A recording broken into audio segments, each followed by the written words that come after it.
The tale began with the protagonist immersed in a video game where a menacing skeleton addressed the knight, declaring him truly worthy of being his rival. The skeleton remarked that indeed the rumors were true and that the title Nightmare of the Continent suited him perfectly. Yet, he added, as long as the forces of light stood by their side, they would never surrender. Sung Hyun thought to himself that this was both a terrifying immortal king and a noble knight of light. He sipped on his soda, wondering aloud if their dramatic clash was a bit overdone. Still, he acknowledged it was just a performance. But how had things ended up this way? Even this unlucky guy stuck in his closet watching it all unfold, wasn't that also him? Before long there was a knock at the protagonist's door. A staff member, holding a pen and a piece of paper, introduced himself as being from the Special Ability Control Bureau Relocation and Investigation Department. He asked if Sung Hyun was present. The protagonist confirmed with an eager expression. The employee explained that his identity had been verified and requested that, should he awaken, he report it immediately to the Special Abilities Control Bureau. Sung Hyun reflected that it was the first time he had spoken to a stranger in half a year. Now that the conversation was over, he figured he wouldn't need to open the door for another 6 months. It had been 2 years since he last stepped outside. Some might call him pathetic. Others might accuse him of lacking willpower. But in truth he saw himself as a casualty of a twisted world. Suddenly the TV news caught his attention. A reporter announced that firefighters were battling a blaze at a shopping mall. The arsonist, it was said, was an awakened individual who had started the fire before transitioning to another world. Sung Hyun stared at the screen in shock, thinking, an awakened person. Not long ago, people all over the world had begun awakening one by one, developing mysterious abilities referred to as special powers. After awakening, individuals were forced into another world within 24 hours, returning only after meeting specific conditions. However, very few ever came back alive. Desperate and hopeless, many of the awakened resorted to committing senseless crimes before their inevitable departure. 2 years ago, a reckless prank by one such awakened person had cost Sung Hyun both his family and his leg. Though he had tried to muster the resolve to start anew, the effort seemed futile. At one point he sat on a specialized exercise machine attempting to work his legs. He slumped down, exhausted, asking himself what the point of all this was. Why was he so afraid of stepping outside? Perhaps with just a little more determination something might change. Maybe he could leave this place and go somewhere, anywhere. Suddenly, a translucent system window materialized above his head. It displayed a message, dimensional distortion detected. Connection to the Akasha system in progress. Awakening of a unique skill. The unique skilled avatar had been awakened, and a countdown began. 24 hours remained before transitioning to another world. Sung Hyun cried out in terror, exclaiming that this must be some kind of joke. How could it all happen so abruptly? The system window displayed a warning. Failure to enter the travel portal within the allotted time would result in a forced transition. With a panicked expression, Sung Hyun flung open his closet. He recalled hearing that returning to Earth took about a year, and with time in the other world flowing 10 times slower, this meant he'd have to endure 10 long years there to get back. Eventually, the protagonist, now clad in full gear, stood nervously before the glowing portal. The system window informed him that 3 minutes remained until the transition. Gripping his head in distress, Sung Hyun thought, I can't even step outside normally, and now there's a portal in front of me. I have no strength, no skills. How am I supposed to survive in another world? Suddenly he remembered his unique skill. Sung Hyun shouted, determined, activate the avatar skill. At that moment, a clone materialized before him. He stumbled back in shock, gasping, that's me? Staring at the figure, he realized he was looking at a perfect copy of his own face. The clone saw everything he did as though they shared the same vision. This is dizzying, Sung Hyun muttered, trying to move and control the avatar. The realization hit him. It was impossible to act simultaneously with the clone. Then the system window chimed again. 1 minute remained until the transition. Failure to step into the portal would trigger a forced move. In desperation, Sung Hyun slumped against the clone's chest. This avatar is useless, he groaned. Just like me. If only someone else could take my place. Acting on a sudden impulse, Sung Hyun directed the avatar toward the portal. The system window acknowledged the identity of the awakened individual, confirming the start of the transition. Watching the avatar vanish into the portal, Sung Hyun cried out in astonishment. It worked. The move portal had accepted the avatar instead of him. The system window updated. The transition to the Auterica dimension was complete. Moments later, Sun Hyun found himself looking at a dense forest. His heart raced with fear. The avatar was supposed to go. Why am I here? But then the system clarified. He could return to Earth via the return option in the karma store.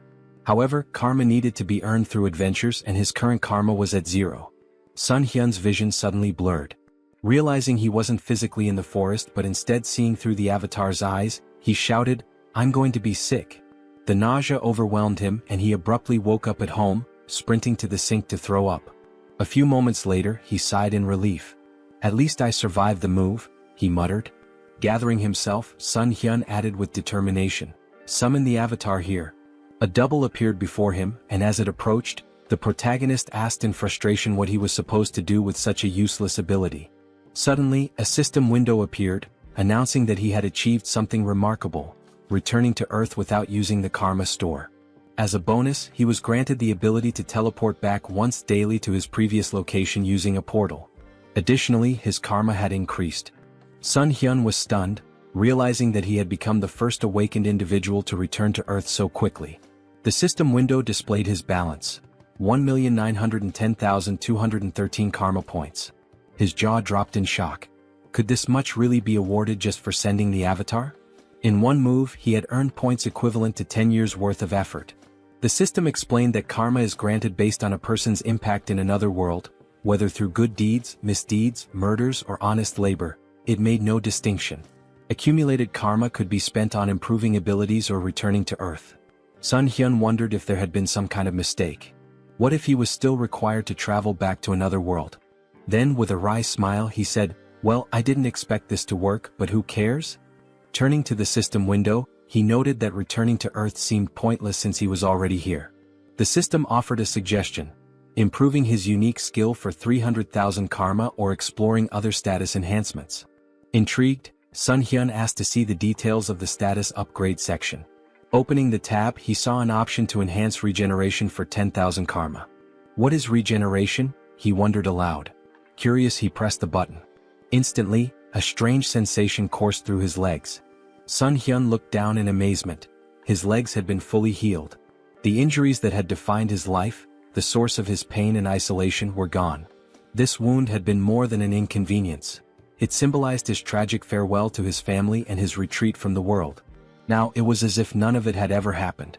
The system updated his status, informing him that his regeneration ability had surpassed the standard level 1 threshold. He had gained a new skill, Super Regeneration, which significantly enhanced his recovery powers. Later, Sun Hyun smiled as he exercised his legs on the simulator. Reflecting on his progress, he marveled at how the karma he had earned not only restored his legs but allowed him to grow stronger. Watching his productive training session, he admired how much power his legs now had. With plenty of karma still left, he pondered where to invest it next. Spotting the option to enhance his unique skill, he eagerly clicked on it. As he activated the system window, he wondered aloud, what can I achieve by improving the avatar's skill? After some time, Sun Hyun stood before his upgraded clone, grinning. "You're a real man," he said. The double, admiring its new physique, remarked, "You've put in some serious effort, haven't you?" Sun Hyun chuckled, replying, "It's all thanks to hard training." After awakening the avatar skill, Sun Hyun realized his consciousness had split in two, allowing him to move freely. Along with this, he gained a new ability to enhance his weapon skills. The system window explained that, with the Mind Center, he could choose what information to receive. Sun Hyun thought, this means I'll no longer experience disorientation, and even if the avatar gets hurt, I won't feel any pain. Grinning, he grabbed a gamepad and remarked that he could now explore another world while comfortably sitting at home wrapped in a blanket. As he considered his newfound control over the avatar, Sun Hyun noted that it felt just like playing a video game. But this wasn't the only change. Now he had 3 avatars. Pondering aloud, he wondered if their numbers would continue to grow as he developed the skill. This could get confusing, he muttered. I can't just keep calling them avatars. I need names. Looking around for inspiration, his gaze landed on a ketchup packet on the table. The first clone, he declared, will be called Hans. The system window updated, showing Hans's abilities: general skills, Mind Center, Super Regeneration, individual skills, Mana Attraction. Note: first avatar is Sun Hyun. Turning to the second clone, Sun Hyun named him Heinz. The system displayed Heinz's abilities: general skills, Mind Center, Super Regeneration. Individual Skills, Survivability. Note, second avatar is Sun Hyun. Sun Hyun couldn't help but comment, mana attraction and survivability? What kind of bizarre combination is this? Then with a grin he added, well, it's time to complete my long-awaited quest. Settling on the couch, Sun Hyun began controlling his clones. He sent Hans to teleport to another world, while Heinz took a bag of garbage and stepped outside. As Sun Hyun switched his attention to Heinz, he saw sunlight streaming down and marveled that he felt no anxiety. The mind center is working perfectly, he thought. Hans must already be in another world by now. Switching control to Hans, Sun Hyun observed that it was nighttime in a seemingly tranquil forest. It's so quiet, he murmured. Just then, a black panther emerged from the dense foliage. Startled, he exclaimed, how did that thing show up out of nowhere? The panther lunged, but Hans quickly unsheathed his sword and drove it into the beast's mouth. Sun Hyun noted with satisfaction, exactly as I expected. No fear or pain. Just like a game. Hans withdrew the sword and finished off the panther. Sitting beside the panther's lifeless body, Hans muttered, is it this hard because I haven't leveled up yet? I'll be in big trouble if I run into another monster. Scanning the area, he spotted a small settlement in the distance. A short while later, Hans arrived at the village, where he was greeted by a villager named Glokali. Smiling warmly, Glokali welcomed him, praising his courage for navigating the monster-filled forest at such a late hour. Hans grinned, gesturing to his injured body. I've got wounds all over me. Elder, do you think I could stay in the village for the night? Glokali nodded with a kind smile. Of course, he said. We should always help each other. Hans exhaled with relief and gratefully thanked the elder. A short time later they were walking through the village, passing by the houses. The elder commented that it was the first time he had seen such clothing and equipment, asking if Hans had come from far away. Hans chuckled. I got a little lost. Kept walking and somehow ended up here. The elder smiled warmly. It's nice to meet someone new after such a long time. How about we share a drink at the tavern? Later that night, Hans lay on a bed, smiling to himself. They even gave me a room here, he mused. The longer he stayed, the more he thought about how kind the villagers were. How long has it been since I felt so happy talking to people? Today really was a good day. Meanwhile, the protagonist sat on his couch, holding a mug of alcohol. This is great, he said aloud, savoring the feeling. Eating chicken after a shower, pure bliss. Traveling around the world like this is amazing. Feeling a pang of guilt, he added, I'm embarrassed though. Hans is working so hard out there. He reflected that Hans was practicing his survivability. I don't know when I'll have to send him away again, so it's good he's preparing. With a smile, Sun Hyun concluded, this is fantastic. But no matter how much my clones accomplish, I need to learn more about the other world. What kind of place is it really? He opened his laptop, smiling as he thought, I'll be a great leader. Suddenly, a system window appeared, declaring, Avatar is dead. All skills and data acquired by the avatar will be reset. Sun Hyun froze in horror. Hans died. He pointed at the system window, panicked. He died in that village. Could it have been that old man's doing? Did he slip something into the drink? He shook his head, frustrated. How careless of me. Then a thought struck him. Wait, am I reconnecting to the avatar? At the same time, back in the village, Glokali stood with another man near Hans's lifeless body. I thought he'd be useful, Glokali said, but he turned out to be just an empty shell. He managed to get through the forest alone, so I thought he had real potential. But in the end, he's just another elite skeleton. As Sun Hyun began to control Hans's body again, he wondered in shock, what's happening here? The system window popped up, stating, race changed to undead. New skill acquired, decomposed heart. Hans's updated profile read, race, undead. General skills, mind center, super regeneration. Individual skills, mana attraction. Note, the mind center prevents mental damage. Sun Hyun's thoughts raced in panic. What is going on? Glancing to the side, he spotted a large number of skeletons behind a glass wall. Fear gripped him as he realized, could it be that these lunatics turned all the villagers into undead? Just then, a living man entered the basement. Who is this? Sun Hyun wondered. Wait, isn't that the guy from the tavern yesterday? The man, visibly annoyed, grumbled, how much longer do I have to stay in this dump? His gaze shifted to Hans's body on the floor and he stared at it intently. The protagonist anxiously wondered what the man was staring at. Did he really notice I've come to my senses? The man pointed at Hans's body with irritation and grumbled, "Why is this knucklehead still here? Why do I have to redo what everyone else has already done? Move the skeleton's body over there." Sun Hyun felt a jolt of worry. "Even though my heart isn't beating, I think I almost had a heart attack." He could feel a strange force trying to move Hans's body against his will. By concentrating, he managed to resist the pull, but he decided it was wiser to obey for now. The man muttered with frustration, "Why does the old man always make me check on these weirdos? What a meticulous pain in the neck." Sun Hyun reflected nervously. "This force, it feels so familiar. It's the same one that moved my dead body earlier. Could it be linked to the mana attraction skill?" His thoughts raced. "If that's the case, maybe I can figure out how to control it. And if I can control this force, I might be able to take command of all the other undead too." 1 week later. In the dim basement, Hans's undead body sat on a stack of wooden boxes, his skeletal fingers twitching with faint magical energy. Across from him, a skeleton lay crumpled on the floor. With a flick of Sun Hyun's will, the skeleton stood up stiffly, moving as though animated by invisible strings. Sun Hyun grinned. "I finally did it. I can control others now. Although it's not exactly what I imagined. I can only influence one undead at a time, not a whole crowd. Guess an elite skeleton like me isn't capable of much more yet." Suddenly, the sharp hiss of a rat caught his attention. He snapped forward, grabbing the small creature in his bony hands. "So, it was this little pest gnawing at my heels all week? You're a fast and nimble one, aren't you? A tiny nasty thing." An idea struck him. "What if I use my magic on something small and fast like this rat instead of a person?" He focused his mana, and the rat's eyes glowed an eerie red. Sun Hyun carefully set it down, grinning. "Operation Night Watch begins," he said to himself. "Let's see what secrets I can uncover with this little spy." Outside the warehouse, through the rat's glowing eyes, Sun Hyun observed a man pacing outside. "Why is this guy whining so much?" he thought, amused. Then the man opened a heavy wooden door, revealing a second, dimly lit warehouse. The rat scurried forward, darting toward the open passage. Suddenly, a surge of energy pulsed through the air, halting its progress. Sun Hyun recoiled instinctively, even with the emotional dampening of the mind center active. "That energy, it's overwhelming. I can't risk getting closer." From within the warehouse, he overheard a conversation. Jeffrey, a sharp-featured man, asked impatiently, "When will the maturation process be done? That fragment of the immortal king?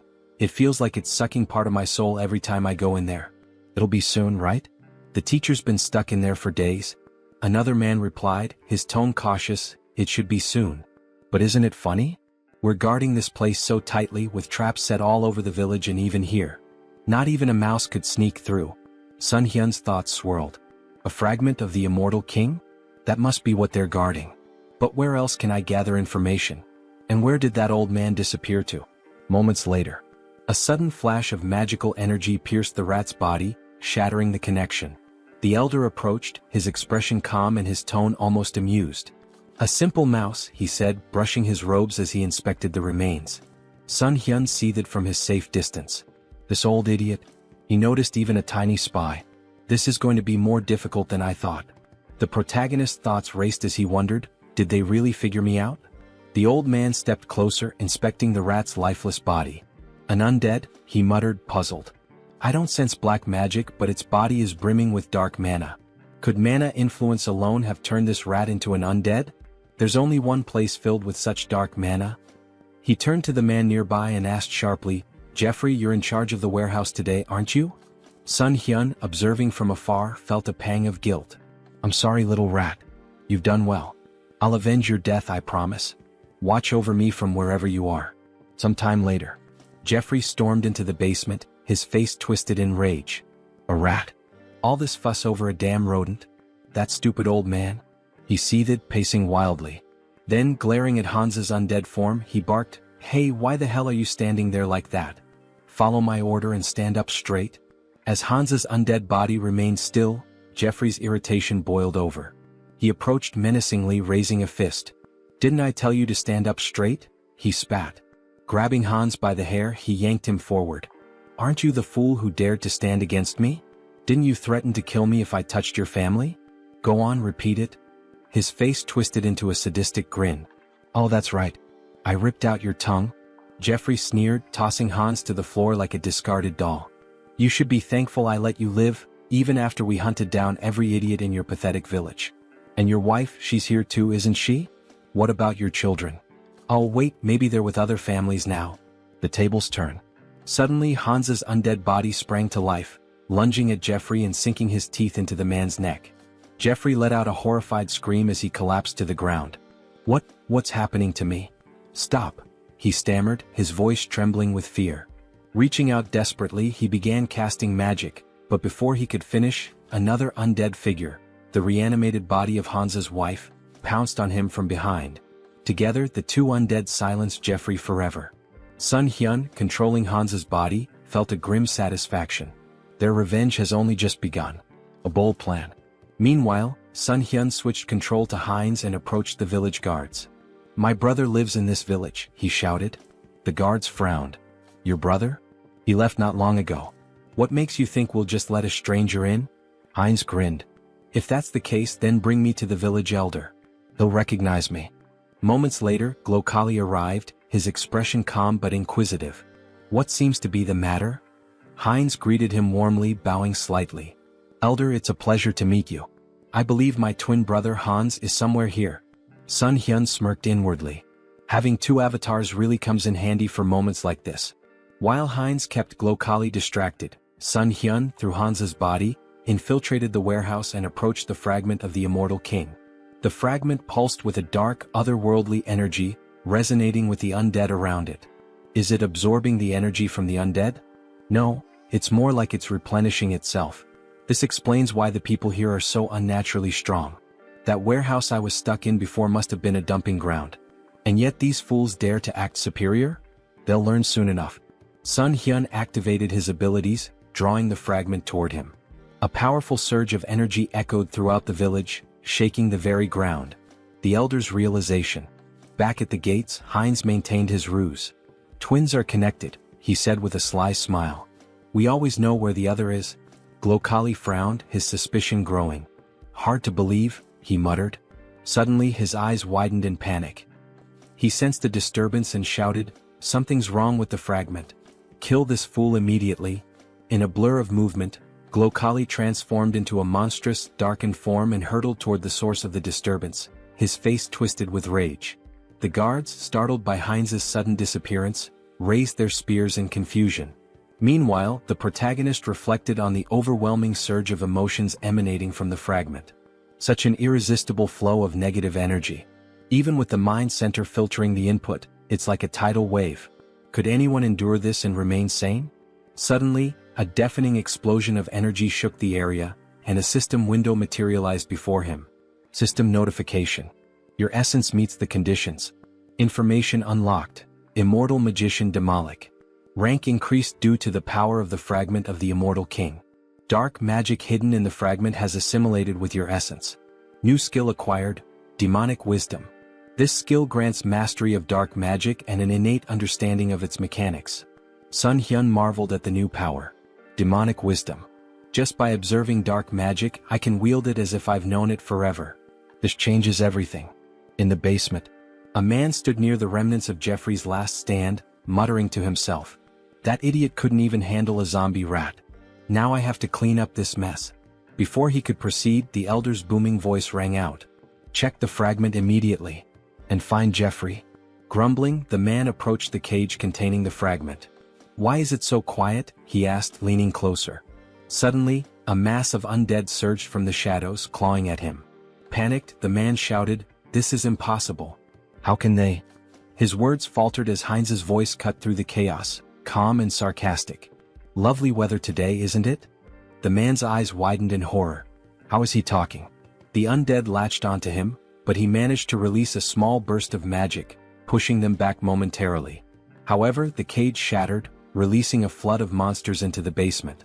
Heinz smirked, his voice dripping with mock politeness. Ignoring someone's greeting? How rude. Sun Hyun observed through Heinz's perspective, marveling at the newfound power demonic wisdom granted him. Dark magic feels as natural as breathing. This knowledge, it's like it was always there waiting for me to unlock it. Outside, a massive explosion rocked the village as the undead spilled into the streets. Heinz commanded them with unwavering authority. Don't let anyone escape. Kill them all. The confrontation with Glokali. A skeleton's body fell before Heinz and the elder, Glokali, emerged, his expression cold and furious. "You should have been an elite skeleton," he growled. "What did you do with the fragment of the immortal king?" Heinz greeted him with a grin. "Glokali, it's been too long. By the way, thanks to you I lost my heart. Fortunately, I found a new one in your warehouse." Glokali's face contorted with rage. "You dare to merge a fragment of the immortal king with such a pitiful body? You've gone too far." Raising his hand, he invoked a powerful spell. Finger of Death. A wave of dark energy surged forward, striking Heinz with enough force to sever his arm. Heinz glanced at his dismembered limb, more annoyed than pained. Attacking someone mid-conversation? Really, where are your manners? Silence. Glokali roared. "Do you have any idea how much effort and resources I've poured into this fragment? An entire year's worth of preparation, and you've ruined everything." Glokali's eyes blazed with fury. "I was so close," he growled, "to wielding a power greater than anything in existence. And now you've turned my masterpiece into this?" Heinz smirked, wrapped in the swirling energy of dark magic. "What's wrong, old man? Can't handle a rookie Damalik? Dark Thorn?" Glokali roared, sending tendrils of shadow magic spiraling toward Heinz. Heinz laughed. "Using high-ranking magic against a beginner? You must really be desperate." His voice turned cold as he countered effortlessly, "I'm the only one who can truly control the fragment, and you know it." Glokali sneered. "You may have survived the destruction of your body, but I'll dismantle it and use it for experiments. Let's see how you handle this destructive ectoplasm." Heinz scowled. "Stop reciting your skills like an amateur."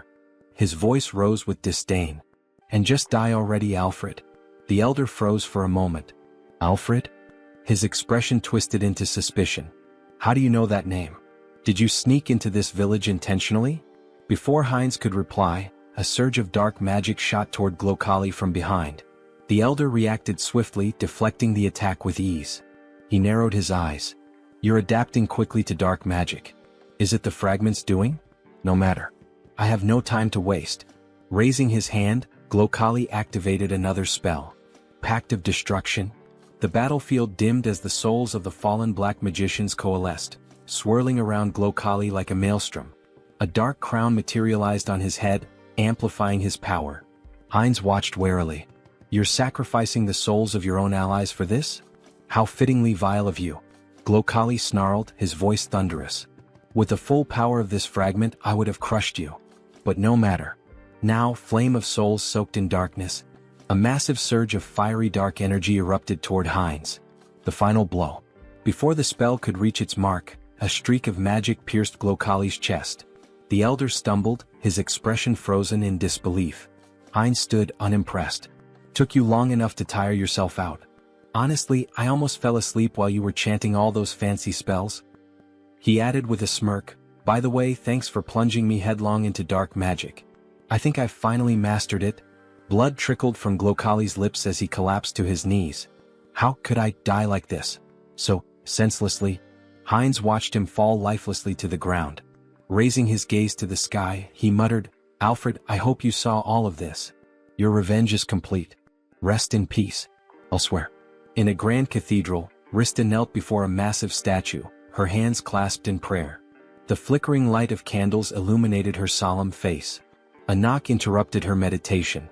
Rising, she opened the door to find Martin, his face pale with urgency. "Are you finished praying?" he asked. "Yes," she replied calmly. "What's the matter?" Martin hesitated, then blurted, "The ghost of the immortal king's resurrection has been detected in the west." Rista's eyes widened slightly, though she maintained her composure. "The immortal king?" Martin nodded grimly. "I'll summon the council immediately." As he left, Rista turned back toward the statue, her expression hardening. "The one who brought terror to this continent hundreds of years ago. I won't let it happen again." On the battlefield, Heinz surveyed the wreckage, the remnants of the battle littered around him. "Devastation," he muttered. "Hundreds of undead destroyed." A grin crept across his face. "But losses can always be replenished. There's no need to mourn." He turned, the dark magic emanating from him pulsating with new strength. "After all, this is only the beginning." Heinz stood, surveying his work. The most wonderful thing about necromancy, he mused, was the ability to create soldiers from corpses. He glanced at his missing limb, irritated, and muttered to himself, "First things first, we'll need to take care of the hand." He had already walked a lot today, moving through the battlefield and observing the aftermath. His thoughts turned to his own body and the need to fix it before going any further. Looking around, Heinz's eyes fell upon a lone skeleton, its bones still fresh from the battle. Without hesitation, he tore off its arm, examining the form. "This will do." He attached the arm to his shoulder with practiced ease and placed his other hand over the spot, enveloping it with energy. Super regeneration activated, he muttered under his breath. Clenching his fist, he tested the new limb. "Perfect," he said, pleased with the results. The regeneration took a moment, but soon the arm was securely attached, and Heinz's body was as whole as it could be in its current state.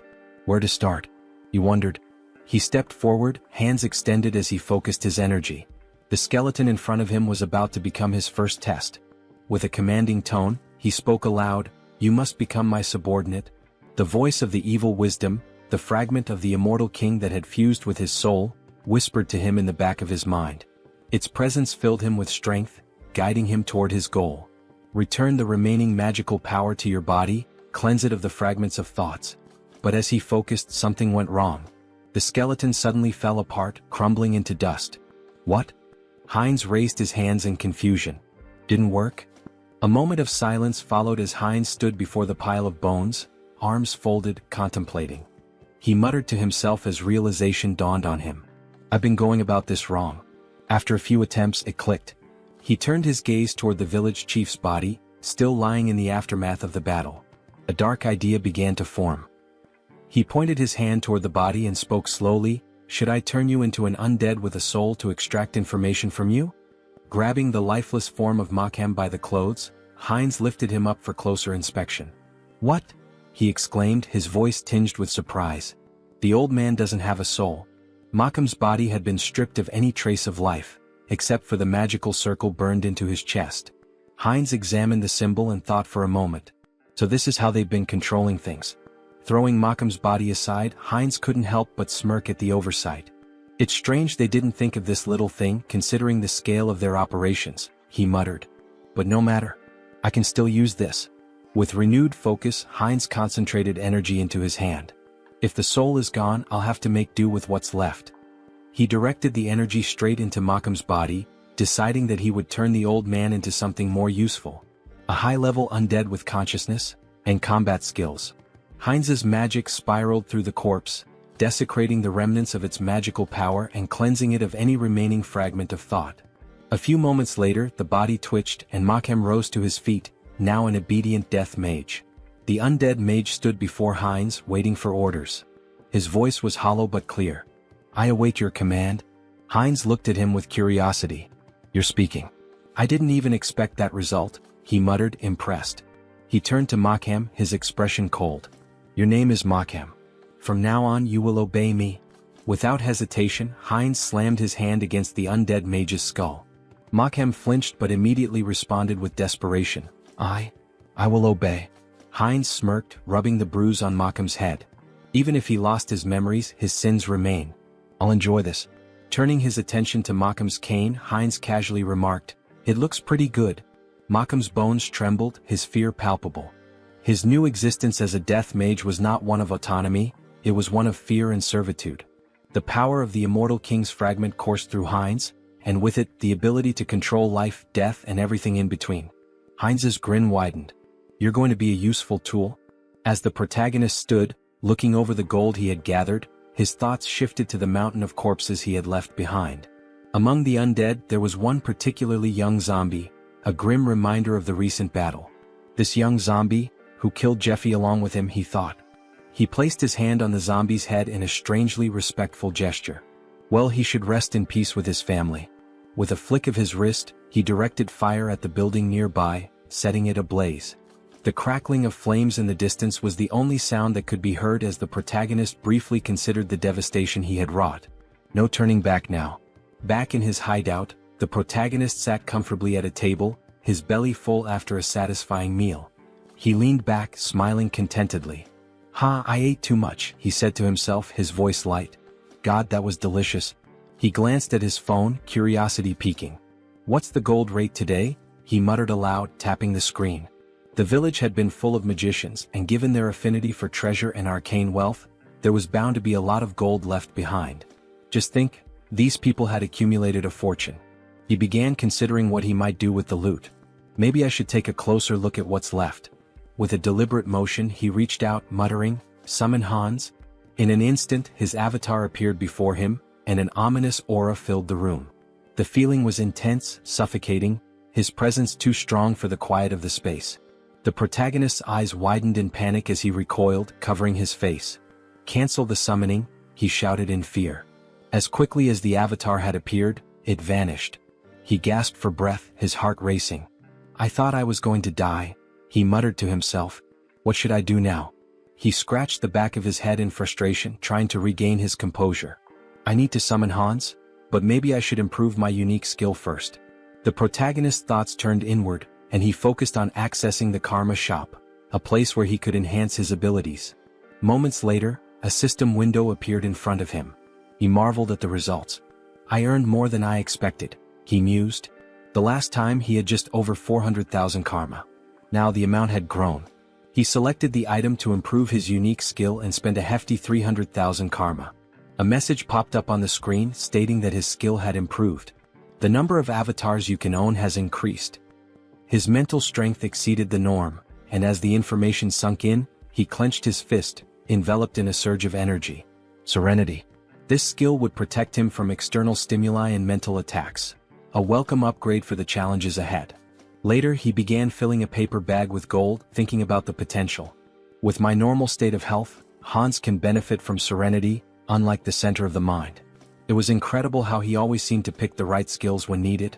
When the bag was full of gold he smiled with satisfaction. Great. Time to sell the gold. He quickly moved the filled bags as well as a backpack full of gold to the table in front of the committee. As he laid the bags out, the workers couldn't hide their astonishment. They gasped, shielding their eyes from the precious glow radiating from the gold. The protagonist nodded, maintaining his calm demeanor. "Please deposit all the funds into my account." He then turned and walked outside, leaving the employees to complete their task. They bowed in gratitude, thanking him for his trust. Sung Hyun offered a smile in return, wishing them well. As he walked away, he glanced at his shadow on the ground, remembering how Hans had hidden it with dark magic just in case. "Maybe I was worried for nothing," he mused. The shadow was well concealed, even masked to avoid detection. Just as he was about to leave the area, an explosion echoed from behind him. The building rocked, debris flying through the air. Wolf stood amidst the destruction, his grin wide as he surveyed the damage. "Looks like we hit the jackpot," he said, his voice dripping with satisfaction. Holding a bag of gold in his hand, the protagonist, Sung Hyun, grinned, looking at the treasure he had gathered. Who would have thought there'd be so much gold in such a remote place? He mused, clearly pleased with the haul. His grin was wide, but it was quickly interrupted as a bandit beside him urged, "Stop chatting, it's time for us to run." Without wasting time they made their way forward, running swiftly through the streets. "I know," Wolf shouted, his confidence undeterred as they sprinted. Ahead of them they spotted Sung Hyun, who looked at them in fear and shouted, "Villains! Someone needs to report them. These criminals using their awakened powers for evil, and the ones who protect citizens from them are..." His words were cut off as a powerful blow struck his cheek. Wolf, dealing the blow, shouted, "Shut up." His voice was a harsh command, shutting down Sung Hyun's words before they could gain any traction. The protagonist touched his bruised cheek and thought to himself, "The guards will probably track them down. I can't do anything." Meanwhile, Wolf ran confidently forward, saying, "Great. Everything is going according to plan." The bandit hanging from his back added, "We've got plenty of time. The guards will be here in about 3 minutes. We just need to reach the portal." "Is she here?" As they neared their destination they saw something that made them stop in their tracks, a girl lying unconscious on the ground. The wolf stopped and shouted, "Portal? What happened to her? She needs to wake up." His voice was laced with urgency. The bandit, looking around nervously, turned to the wolf and said, "Look over there." His voice trembled as he pointed, and the wolf looked to see a figure standing in front of them, masked and glowing ominously in the distance. "Hans?" the wolf muttered, trying to make sense of the situation. He couldn't help but ask, "Who's that?" "The guards?" The bandit, shaking his head, whispered, "That idiot isn't one of them." As Hans moved closer, he reached up to remove his mask. Sung Hyun won't be able to do anything, Hans thought, but he knew that his avatar, was a different matter entirely. The bandits looked on in fear, raising their hands in surrender. Time passed, and soon the guards of the South Korean Returned Association arrived at the scene, their boots pounding the ground as they ran. The lead guard shouted confidently, "Here?" He looked back at his colleagues, urging them forward. "Are we going to miss him again?" When they arrived, they froze in surprise. "What happened here?" the guard asked. He surveyed the area where the bandits lay defeated on the ground. The wolf, still dazed, had lost his mask in the scuffle. The lead guard assumed that someone had dealt with the villains but that they couldn't have gotten far. He turned to his colleagues, gesturing around the area. "Search the surroundings carefully." Meanwhile, Hans, like a shadow, moved swiftly through the area. He flew past the guards, heading straight toward Sung Hyun. As they reunited, Sung Hyun couldn't help but smile. "I see you've warmed up well," he remarked, pleased with the success of their plan. The tension hung in the air as the scene shifted to what would come next, the consequences of their actions and the looming threat of the guards' arrival. Heinz strolled around the parking lot with his hands in his pockets, feeling a sense of satisfaction as he reflected on how relieving stress like this could sometimes be a good idea. His mind was clear for the moment, and the mundane surroundings seemed to offer a rare calm. Meanwhile, Hans, his second avatar who possessed the unique skill Vitality, stood at the entrance to a city on the east side. With a smile on his face, he shielded his eyes from the sun as he looked out at the unfamiliar skyline. "I finally made it here," he said, a hint of excitement in his voice. He remembered Malcolm's words about this city, and after seeing it for himself, he concluded that the old man hadn't lied after all. Stepping into the city, Hans mused aloud, "This is my debut in another world." But even as he admired the bustling surroundings, something didn't feel right. "Although there's still everything ahead," he added, scanning the area. However, as he walked deeper into the city, he realized something. Why was the city so empty? It seemed that the locals weren't paying much attention to newcomers. People went about their business as if strangers were a normal occurrence, not even sparing Hans a glance.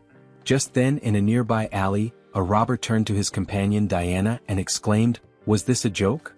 He pointed an accusing finger at her, his expression dark. "I warned you." Diana, trembling, folded her hands in a prayer pose and apologized, pleading for a little more time. The robber's tone grew harsher. "I want 2 silver coins from both of you," he demanded. "And you have 3 days. No money? Then there's no other choice." Hans, who had been casually observing the scene from the corner of his eye, thought to himself, local thugs, and a young girl being manipulated. How cliché. He was about to continue walking, uninterested in getting involved, but fate had other plans. As Diana turned and tried to flee from the robbers, she collided with Hans. She stumbled back, immediately lowering her head in apology. "Sorry," she muttered, not knowing who he was. "Let's talk," Hans said, his tone calm as he sized her up. "How well do you know this city?" It was clear to him that he would need a guide. "Who are you, uncle?" she asked, surprised by the stranger's sudden question. Hans grinned, holding up 2 silver coins in his hand. "I'm a potential employer," he said, his smile widening. "Maybe we can discuss the terms?" Diana's eyes widened as she stared at the silver coins, the promise of money catching her attention. She quickly agreed, and the two of them made their way through the streets toward an inn. When they arrived, Diana pointed to the building. "This inn is one of the best places you'll find here," she said, clearly proud of her choice. "What do you think?" Hans, now understanding a bit more about her situation, nodded thoughtfully. He could tell from the way she spoke that life hadn't been easy for her. Diana had barely been making ends meet, struggling to care for her sick brother after the loss of her parents. She also mentioned how she couldn't pay the local tax. In response, Hans handed her a silver coin, and Diana's eyes sparkled with gratitude. "Okay," Hans said with a smile. "You'll come to me tomorrow as soon as you wake up. We can discuss your pay then." Diana agreed quickly, and with that she became his guide, earning 2 silver coins a day. That night, Hans lay down on the bed at the inn, his hands tucked under his head as he made himself comfortable. "Well," he thought, "I'll pretend I'm doing a good deed even if she just wants to rob me." He chuckled to himself and settled in for the night, his thoughts drifting off as he prepared for whatever the next day might bring. Heinz sat up in bed, scratching his head in frustration. The bed was terribly uncomfortable, and despite his best efforts, he couldn't seem to fall asleep. He tossed and turned for a while, but then a sudden sneeze from outside caught his attention. Curiosity piqued, he got up and walked to the window, pressing his hand to the glass. His eyes widened in surprise as he spotted Diana sitting on the ground outside, leaning her back against a box. "Hey, is that her?" he muttered to himself. Diana looked up at him, her eyes widening, and then smiled, waving in greeting. "Hello," she called up to him. Heinz was indignant. "What are you doing there?" he shouted down, clearly irritated. "Why are you waiting for me?" After a moment they were sitting together at the table eating breakfast. Heinz frowned as he took a bite, his frustration still simmering. "You shouldn't do that again," he said, trying to sound stern. "Next time, wait until closer to lunch." Diana, chewing a piece of food, nodded absent-mindedly. "Yes, uncle," she said. Heinz shot her a glare. "I've already told you not to call me that," he replied, annoyance creeping into his voice. She looked at him, then glanced at the piece of bread on his plate. "Are you full?" she asked. "Yeah, I'm fine," Heinz replied. "You can take it if you're hungry." With a smile, Diana took the bread and slipped it into her bag. "Thank you," she said, grateful. The town they were in was called Ozantu, a small village located on the western edge of the Kingdom of Talia. As Heinz and Diana walked through the streets, Heinz noticed something odd. He ran his hand along a drawing on a wall, which reminded him of ordinary medieval towns, but something about the symbol that was repeated throughout the town felt off. "This symbol? It's strange," he murmured, his curiosity growing.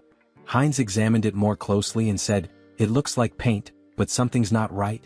Diana leaned in to take a closer look, and her face darkened. "It's blood," she replied, her tone serious. Heinz blinked, not believing it at first. He sniffed the symbol and gave a skeptical look. "Is that true?" he asked. Diana, not missing a beat, quipped, "Didn't you eat venison soup yesterday?" Heinz turned to her in surprise, blinking in disbelief. "How did you know?" he asked. With a smile, Diana pointed to her nose and said, "I have a very good sense of smell." Heinz found it fascinating. A good sense of smell? He thought. Is that her special skill? They continued walking through the streets, Heinz still pondering the implications of her statement.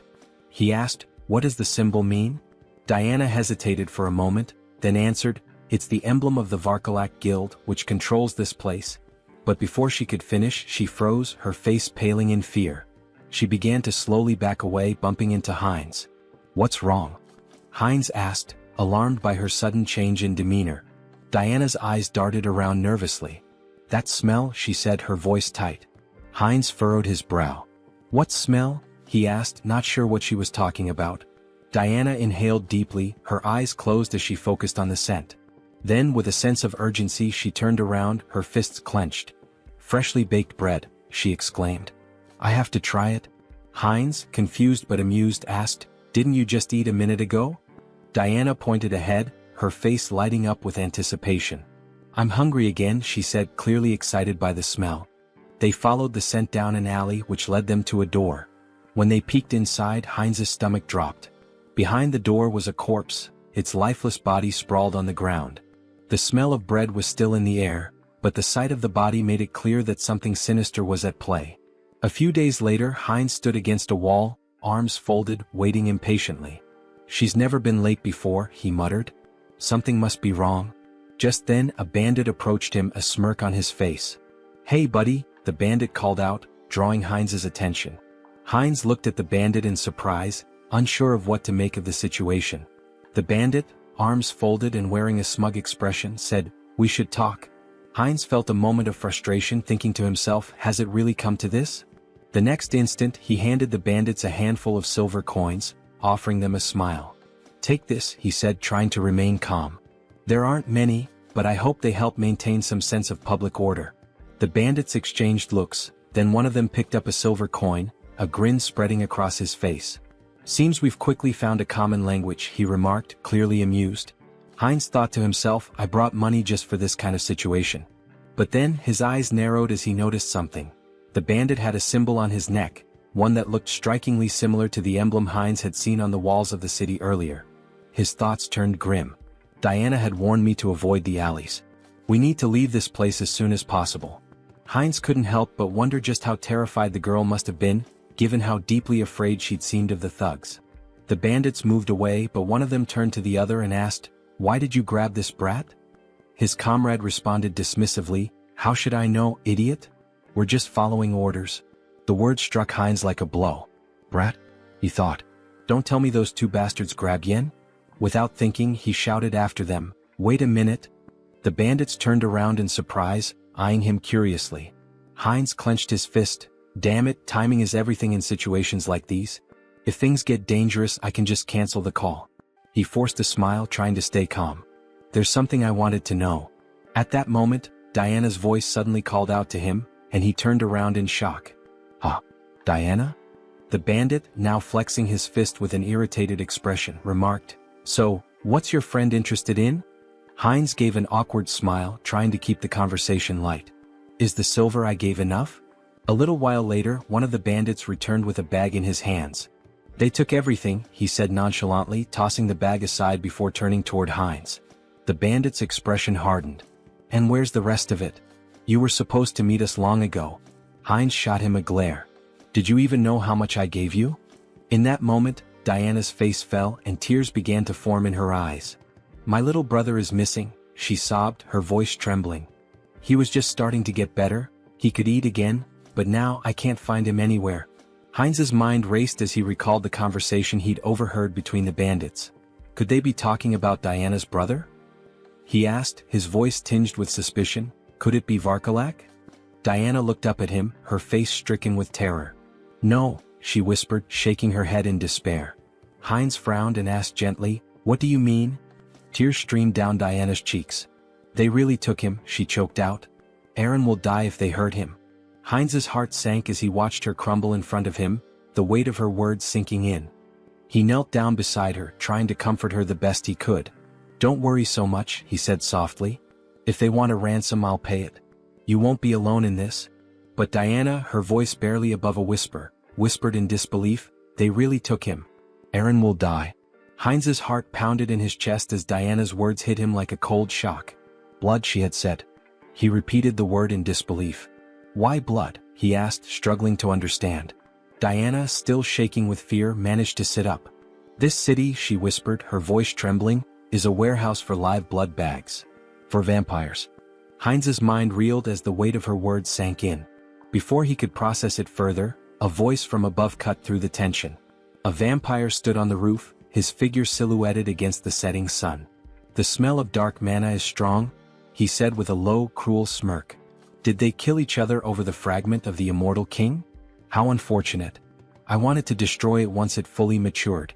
The vampire folded his arms, his smile widening as he continued. "I don't know who stole it, but I know exactly where it's going. So, finding the thief won't be difficult." Heinz, still processing the bizarre situation, looked at Diana, his expression confused. "A vampire?" Tears streaming down her face, Diana nodded. "Yes, vampires. The Varkalaks and all the other organizations in this city, they're all run by vampires. Even if you escape the city, none of us will survive. They're all connected and they'll hunt us down." She buried her face in her hands, sobbing. "We've been trying our best to hold on, but we're just getting picked off one by one. In the end, I know what will happen to us." Heinz reached out, gently grabbing her face and forcing her to meet his gaze. "Listen to me," he said, his voice firm. "If what you're saying is true, we don't have much time. Do you know where they've taken your brother?" Diana hesitated, looking down at the ground. She looked at him, uncertainty in her eyes, and then whispered, "I don't know. But, if you try to help me, it will be dangerous. You won't survive either." Heinz smiled, though the weight of the situation hung heavily in the air. "Don't worry about that," he said confidently. "I know how to fight back against these scoundrels. We'll make it through this." In his mind, the mission to save the girl, and to get to the bottom of the sinister operations in the city, had just begun. Sometime later, in a dimly lit tavern, a group of bandits sat around a table, laughing and playing cards. One of them tossed silver coins onto the table, calling, "All in." His companion looked at him with a grin. "Where did a debtor like you get such a big pile of money?" The first bandit leaned back and smirked. "I robbed some idiot this morning. Made a nice profit." At that moment, the tavern doors flew open with a loud crash. The bandits turned in surprise, just in time to see Heinz stride into the room, his expression determined. One of the bandits stood up with a sneer. "What's this then?" he said, striding toward Heinz. "Who's this idiot?" His comrade snickered. "Is he some new fool who thinks he can challenge us?" The bandit raised his hand to stop his friend, looking Heinz up and down before saying, "So, you're the idiot we robbed. Came to give us more money, did you?" Heinz didn't flinch. He held his ground, his eyes steely with resolve. Meanwhile, near the entrance of the tavern against the wall with the vampire symbol, blood dripped slowly from a wound. A guard lay slumped, his broken body leaning against the wall. The bandit sneered at the scene. "What happened to the guards?" he asked. "Did you give him a coin or something?" Heinz's expression darkened as he met the bandit's gaze. "I won't ask again," he said quietly but with a deadly edge in his voice. "Where did you take the child?" The bandit's face twisted in disbelief. "What?" he spat, raising his finger toward Heinz. "Are you out of your mind? Do you know who you're dealing with?" In the blink of an eye, Heinz drew a knife from his belt and drove it straight into the bandit's throat. The man gasped, his eyes wide with shock as the blood began to spill. "I know exactly who you are," Heinz said coldly, watching the life drain from the bandit. "You're scum. You prey on families to satisfy your own selfish desires." As the bandit crumpled to the floor, the others in the tavern fell silent, eyes wide with fear. Heinz stood over the fallen body, his knife gleaming in the dim light, ready to face whatever came next. The mission was far from over. Heinz stood in the midst of the fallen bandits, his breathing heavy as the weight of the fight settled in. His knife was lodged deep into his shoulder, but he didn't flinch. Blood seeped from the wound, but he didn't have time to focus on it. There were still too many enemies around. "Why are there so many?" he muttered to himself. He had lost count of how many bandits he'd taken down in the chaos. Each one had been dispatched swiftly, his skills in combat and the magical tools he'd brought with him giving him a significant edge. But now more were coming down the stairs. He wrenched the knife out of his shoulder with a grimace, his gaze scanning the room. A couple of new bandits appeared at the top of the stairs, looking down at the carnage below. One of them shouted, "What's all the commotion about? Who the hell is this guy?" Heinz paused for a moment, annoyed at his own carelessness. Damn it, he thought. His mouth had gotten him into trouble again. This wasn't the time for reckless talk. There were more screams from the building, growing louder as the fight escalated. The bandits kept coming one after another. 6, 7, 8. It felt endless. Eventually, Heinz stood alone in the middle of the fallen bodies, breathing hard, sweat dripping down his forehead. His shoulder throbbed where the knife had struck, but he had no time to think about it now. His focus was on the bandit still alive, groaning beneath him. He stepped over to the bandit, placing his foot firmly on his head. "Hey big guy," he said with a sneer, "where's the boy you captured today?" The bandit, still dazed and groaning in pain, glared up at him. "You think I'm just gonna tell you everything?" he snarled. "You're an outsider, aren't you? You don't even know who's behind this. You're gonna regret this." Heinz's expression darkened, his eyes cold as steel. "I don't care who's behind this," he said, his voice low but steady. "I'll find the boy and I'll make sure your little game ends here." The bandit struggled under Heinz's foot, but Heinz wasn't about to give him any leeway. He leaned in closer, whispering, "Tell me where he is and I'll make it quick. Otherwise, we'll see how long you can last." The bandit growled through gritted teeth, but Heinz could see the fear in his eyes. Despite his bravado, the man was terrified. I don't know where they took him," the bandit spat, "but the leader, he's the one with all the answers. He's got a place near the old mill. Go there if you want to find the kid." Heinz's eyes narrowed. This was the break he needed. The mill. Got it? He stepped off the bandit's head and turned, heading for the door. As he did, he thought to himself, this isn't over yet. They've taken too much from this town and I'm going to put an end to it. He left the tavern, the weight of the mission heavy on his shoulders. There was no turning back now. After some time, Heinz opened the door to the room. Seeing the boy sitting on the floor, he asked, "Is this Aaron?" Trembling with fear, Aaron held his head and begged for mercy. The Avatar knelt down, extended a hand toward him and reassured him, "Don't be afraid." Aaron's sister had pleaded for his rescue. Confused, Aaron asked, "Do you know my sister?" At that moment, a vampire in bat form flew into the scene. Heinz turned to Aaron, confirming, "It's true. I'll explain everything once we're out of here. But first we need to leave." The vampire landed on the window and shifted into his human form. Glaring at Heinz, he sneered, "Who are you? How dare you touch my food in my restaurant?" Heinz froze, feeling a sinister presence behind him. The vampire taunted him, saying, "Are you from an oath of disobedience?" Taking Aaron by the shoulder, Heinz thought, "A vampire." The vampire continued, "Or perhaps you're this boy's brother. Do you know what happens to those who defy us?" Smirking, the Avatar replied, "Me? Just an outsider robbed by your rabble." Shielding Aaron, he added, "It's pure coincidence I helped this boy. The vampire extended a hand and scoffed, "Really? How dull. I prefer my meals lively. Both of you will die here." As the vampire fired a magical projectile that shattered the surroundings, Heinz shielded Aaron with his body, yelling, "Run!" The Avatar, now lying on the ground amidst spilled alcohol, gasped heavily. He sat up, noticing the smell of liquor, and muttered, "Alcohol? Is that a barrel?" He patted Aaron's head, asking, "Are you okay? This is it, you need to hurry and get outside." Just then the vampire landed nearby, sneering, "Dodged? You're faster than I expected. A good warm-up before dinner." The vampire lunged with claws extended, but the Avatar shoved Aaron toward the door, shouting, "Run and don't look back." Wielding his sword, he blocked the attack but noticed the vampire's claws growing longer. They pierced his body as the vampire mockingly praised his regeneration abilities. Heinz clenched his teeth, realizing the power gap was immense. The vampire, licking his lips, remarked, "Unexpected, but you'll make a fine delicacy." Despite the pain, Heinz thought, "If I hesitate, I'll die." He swung his hand, but the vampire severed it effortlessly, laughing, "Oh dear. I'll carve you up before I feast." Lifting Heinz into the air on his claws, the vampire declared, "This is where your resistance ends." As he leaned toward Heinz's neck, Heinz thought, "If strength isn't enough, then we'll both die." From his mouth, he unleashed a hidden fire spell, engulfing the area in flames. Shocked, the vampire shouted, "What is this? A fire magic tool? You were hiding this." Thrown to the ground, Heinz noticed the alcohol spilling across the floor. A plan formed in his mind. The vampire screamed in terror, "You're insane. Do you want to burn us both alive?" The vampire attacked, slashing Heinz's body. Laughing maniacally, he jeered, "Fragile flesh." But Heinz headbutted him with full force, sending him flying. "You said it yourself. I have a strong body and good regeneration. Tough enough for you?" he growled. The vampire screamed, "No. Stop." But Heinz advanced, and the next moment an explosion consumed the building. Amidst the flames, Heinz lay on the floor, murmuring, "Impressive. I survived. Being strong has its challenges." A notification appeared before him. "Mission complete. Help the unlucky girl."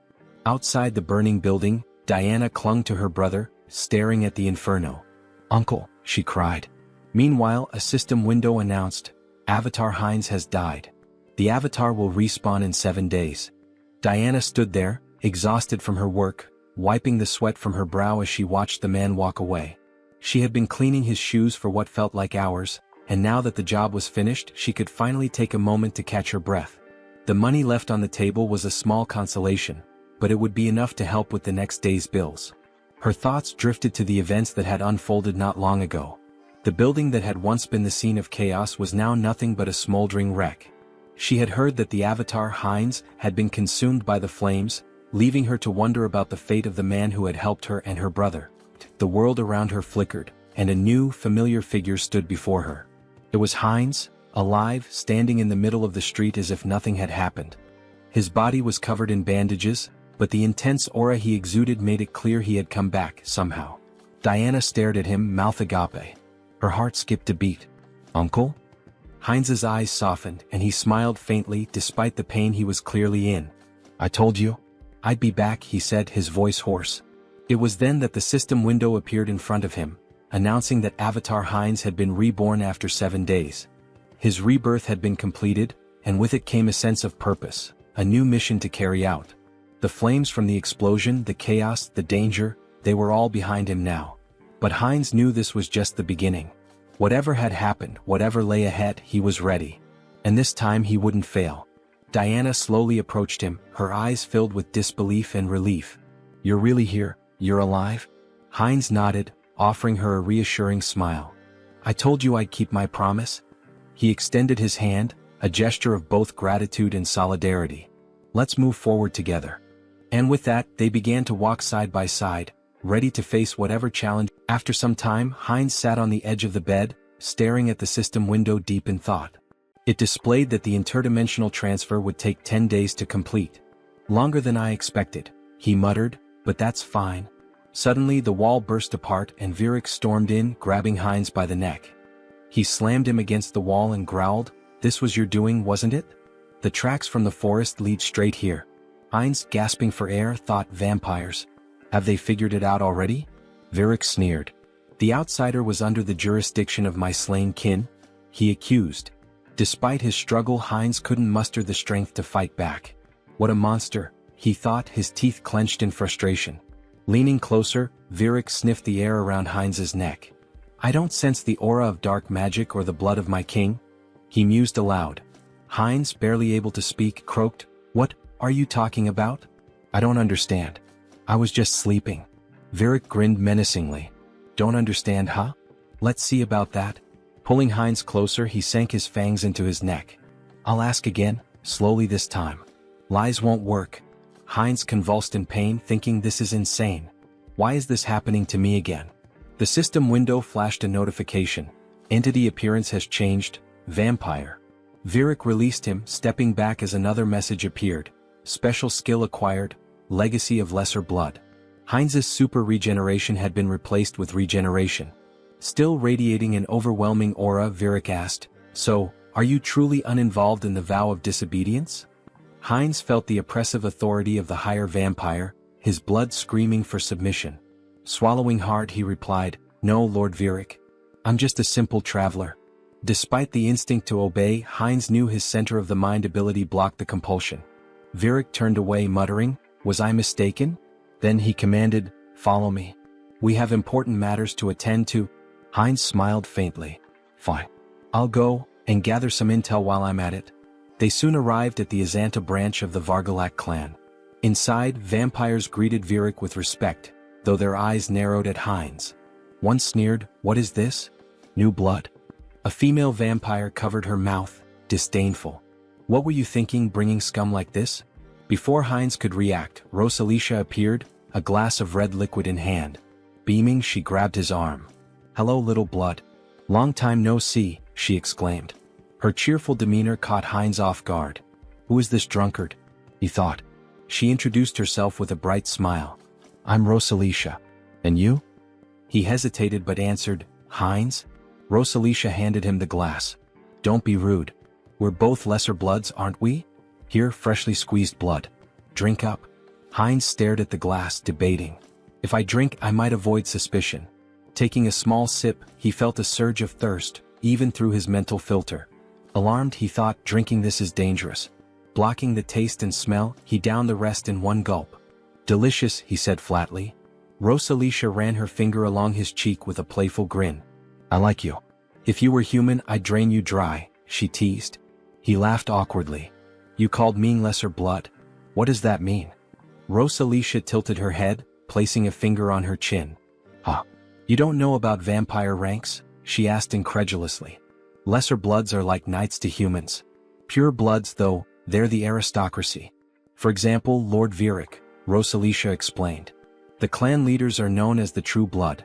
And above them is the sacred blood. She paused before adding, Well, it's like a god. The avatar raised an eyebrow. A god? He asked. She nodded. Our prophet. The one we must obey without question. At that moment, Virik, standing on the second floor, tapped his spoon against his glass to draw attention. It seems everyone is here, he announced. Let's get down to business. The room quieted as Virik continued.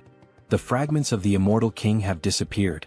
From across the room, Perida, a pure-blood vampire, casually adjusted a strand of her hair, observing the proceedings. Virik elaborated, We've determined that the fragments were last transported to the city. But at some point, they vanished without a trace. Teopal, another pure-blood, folded his arms and listened as Virik suggested. It's possible they've already been brought into the city.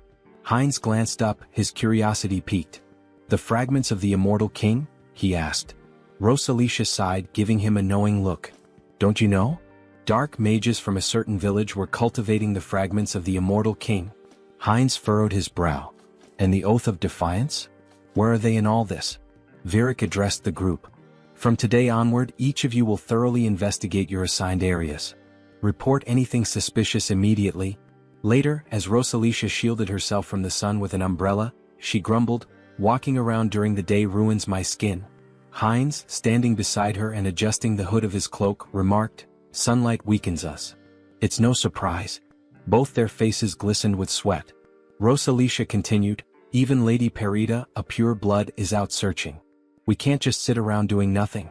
She sighed. Still, it's surprising the fragments vanished. Moving them has always been a hassle. Heinz turned to her, intrigued. You mean, you've had the fragments of the immortal king? She nodded casually. The black magicians once cultivated them. We thought we could combine them with ours? Heinz clenched his fists, his thoughts racing. What a break. He looked at her intently and grabbed her shoulders. Where are they? Do you know the location of the fragments? Rosalicia laughed. Me? How would someone like me know? A voice cut in from nearby. I think I might know, Diana said between bites of food. Heinz turned to her in shock. What? The fragments of the immortal king? You know where they are? Diana nodded hesitantly. I think so. But it's been a long time, she said, pausing to chew. About a year ago, I was responsible for keeping the tomb clean. Every Friday, members of the Vargalak Guild would visit the stone chamber inside. But every time there was a foul smell in there. Heinz's mind raced. I should investigate this. Aaron, sitting nearby, sighed in realization. So that's why you always told me to stay away from the tomb. Heinz stood from the table, nodding firmly. Thank you for the valuable information, Diana. I'll investigate this myself. It would be better for them to keep a low profile. Diana said, grabbing his hand and turning to him, that he seemed to smell different now. Could he tell her the reason? Sung Hyun said, showing his fangs, that her nose was not deceiving her, but it just happened that. What? It would not affect her, so she should not worry. Diana looked at him in shock. She said, gloomily holding his hand and turning to him, that if he got sick. Diana screamed, exposing her neck, that it was okay with her so he could drink some of her blood. She said, stretching out her hand to him in fear that she just wouldn't drink too much blood. The protagonist stared at her in complete shock. He screamed, hitting her on the head, that she should calm down. Sung Hyun said, angry that he already had enough, so she better answer where that place was. A while later, cries of pain echoed through the cemetery. Stand still, Tiapol commanded coldly, his voice full of menace. Do you really want to die? His lips curled into a cruel smile. I'll give you one chance, take your best shot at me. Afterward, I'll gently send you back home. The man, trembling with fear but clutching his weapon tightly, let out a defiant scream and charged at the vampire. Tiapol, unfazed, smirked and activated his ability. How cruel of me, he said mockingly as blood-red threads materialized and bound the man's body. The man struggled, wide-eyed, and pleaded, you don't need to do this. But as his blood was drained, his cries turned to screams. Stop. Please stop. Tiapol sighed, sounding almost bored. This is so dull. He glanced at a nearby servant and barked, clean up this trash and bring me someone stronger for the next sacrifice. Yes, master, the servant replied politely, cradling the man's lifeless remains. Suddenly he paused, staring at the ground in shock. Wait, what is that? Without warning, a swarm of skeletons attacked the servant, tearing him apart. Tiapol roared in fury. How did these filthy corpses get here? His anger only grew as more skeletons surged forward. Servants, destroy these wretched creatures at once. A shadowy figure darted through the chaos, striking down enemies with precision. Who are you? Tiapol demanded, glaring at the figure. Are you a necromancer from the Oath of Defiance? How do you know about this place? The shadow revealed itself as Sung Hyun, controlling Hansa's body, wielding dark magic with ease. Tiapol's annoyance deepened.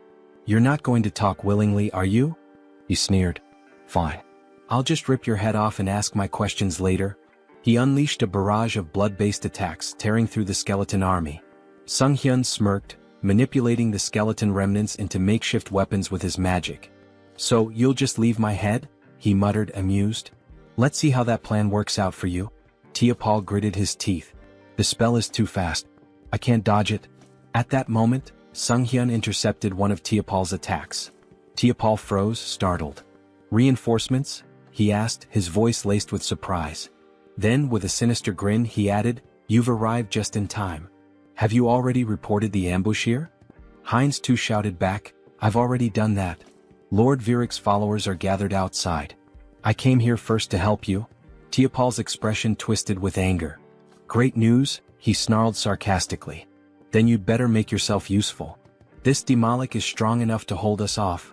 We need to buy time for reinforcements. Suddenly, the younger vampire, representing the protagonist, sank his fangs into Tiapol's neck. Tiapol whipped around, shocked. What blood? He shouted. Have you gone insane, you fool? The protagonist, through Heinz, cast dark magic. Dark magic. Teopal gasped, wide-eyed. You've conspired against me? How could this happen? His voice turned desperate. Stop this madness immediately. Teopal screamed in horror as his strength faded. How could you drink the blood of your own kind? It's a grave sin. It clouds your mind, corrupts your soul. His voice faltered as he collapsed to the ground. This can't happen. Heinz too wiped blood from his lips and smirked. Clouds the mind, huh? Well, it seems to be working just fine for me. A system window materialized, displaying skill acquired, blood magic. Heinz too grinned. This is fantastic. With this new power, breaking the blood barrier will be a breeze. Heinz interjected, we don't have time for that. Then I'll smash through it. Heinz too replied with a sly smile. A deafening explosion shattered the tomb's roof. Sung Hyun, standing amidst the rubble, smiled confidently. We found it. Heinz nodded, his eyes narrowing. This is what we came here for. Heinz too, gesturing to the glowing object before them, said, the second fragment of the immortal king. Heinz reached for it, his voice filled with awe. Another fragment. Amazing. As the fragment's power surged through him, he thought, even with the mind center filtering the negative thoughts, this fragment holds too many. He focused the mental power of all the clones on his core personality. Suddenly, a massive pillar of dark energy erupted skyward. Virik, observing from a distance, looked up in astonishment. What is this fog? Are we too late? He froze as his gaze locked on the floating skeleton radiating dark energy. That silhouette, it seems familiar. Virik barked orders to his subordinates. Attack it. The vampires unleashed a barrage of blood arrows, aiming for the figure. Heinz retaliated with dark magic, striking down one of the attackers with devastating force. A system window appeared. Skill evolution, regeneration, immortality. Skill acquired, forbidden knowledge. Personality status, Heinz Archlich. Meanwhile, the holy paladins arrived at the cemetery's outskirts. What is this? One asked, shielding his face. Smoke? Fire? It seems to be coming from Azanthu. He coughed, overwhelmed by the dark energy. Tuscan dismounted, his face grim as he examined the ashen residue. We're turning back. This isn't ordinary ash. What do we tell the saint? Another asked nervously. Tuscan looked up at the ominous energy pillar. Everything. This changes everything. The ominous energy surged in the air, thick with power and foreboding. System notification. The rebirth of the immortal king is imminent. Heinz stood motionless, overwhelmed by the rush of newfound strength. This is incredible, he thought, his mind racing. I've become 10 times stronger than before. A system window materialized before him, detailing his transformation. New skills acquired. Power of the immortal king fragment. Rapid rank advancement, plus 2/3 rank. Secret dark magic energy amplification. Traits gained. Evil wisdom. Unlocks insight into forbidden knowledge. Unconditional understanding of dark magic. All secrets revealed. As long as my source remains intact, I'll endlessly revive. An unkillable existence, he mused. The dark energy coursed through his body like a tidal wave, and Heinz unleashed it in an explosive attack. Tendrils of shadow surged toward the vampires surrounding him. Virik's eyes widened in alarm. What is this smoke? Is this a trap? What is your plan? A subordinate rushed to his side.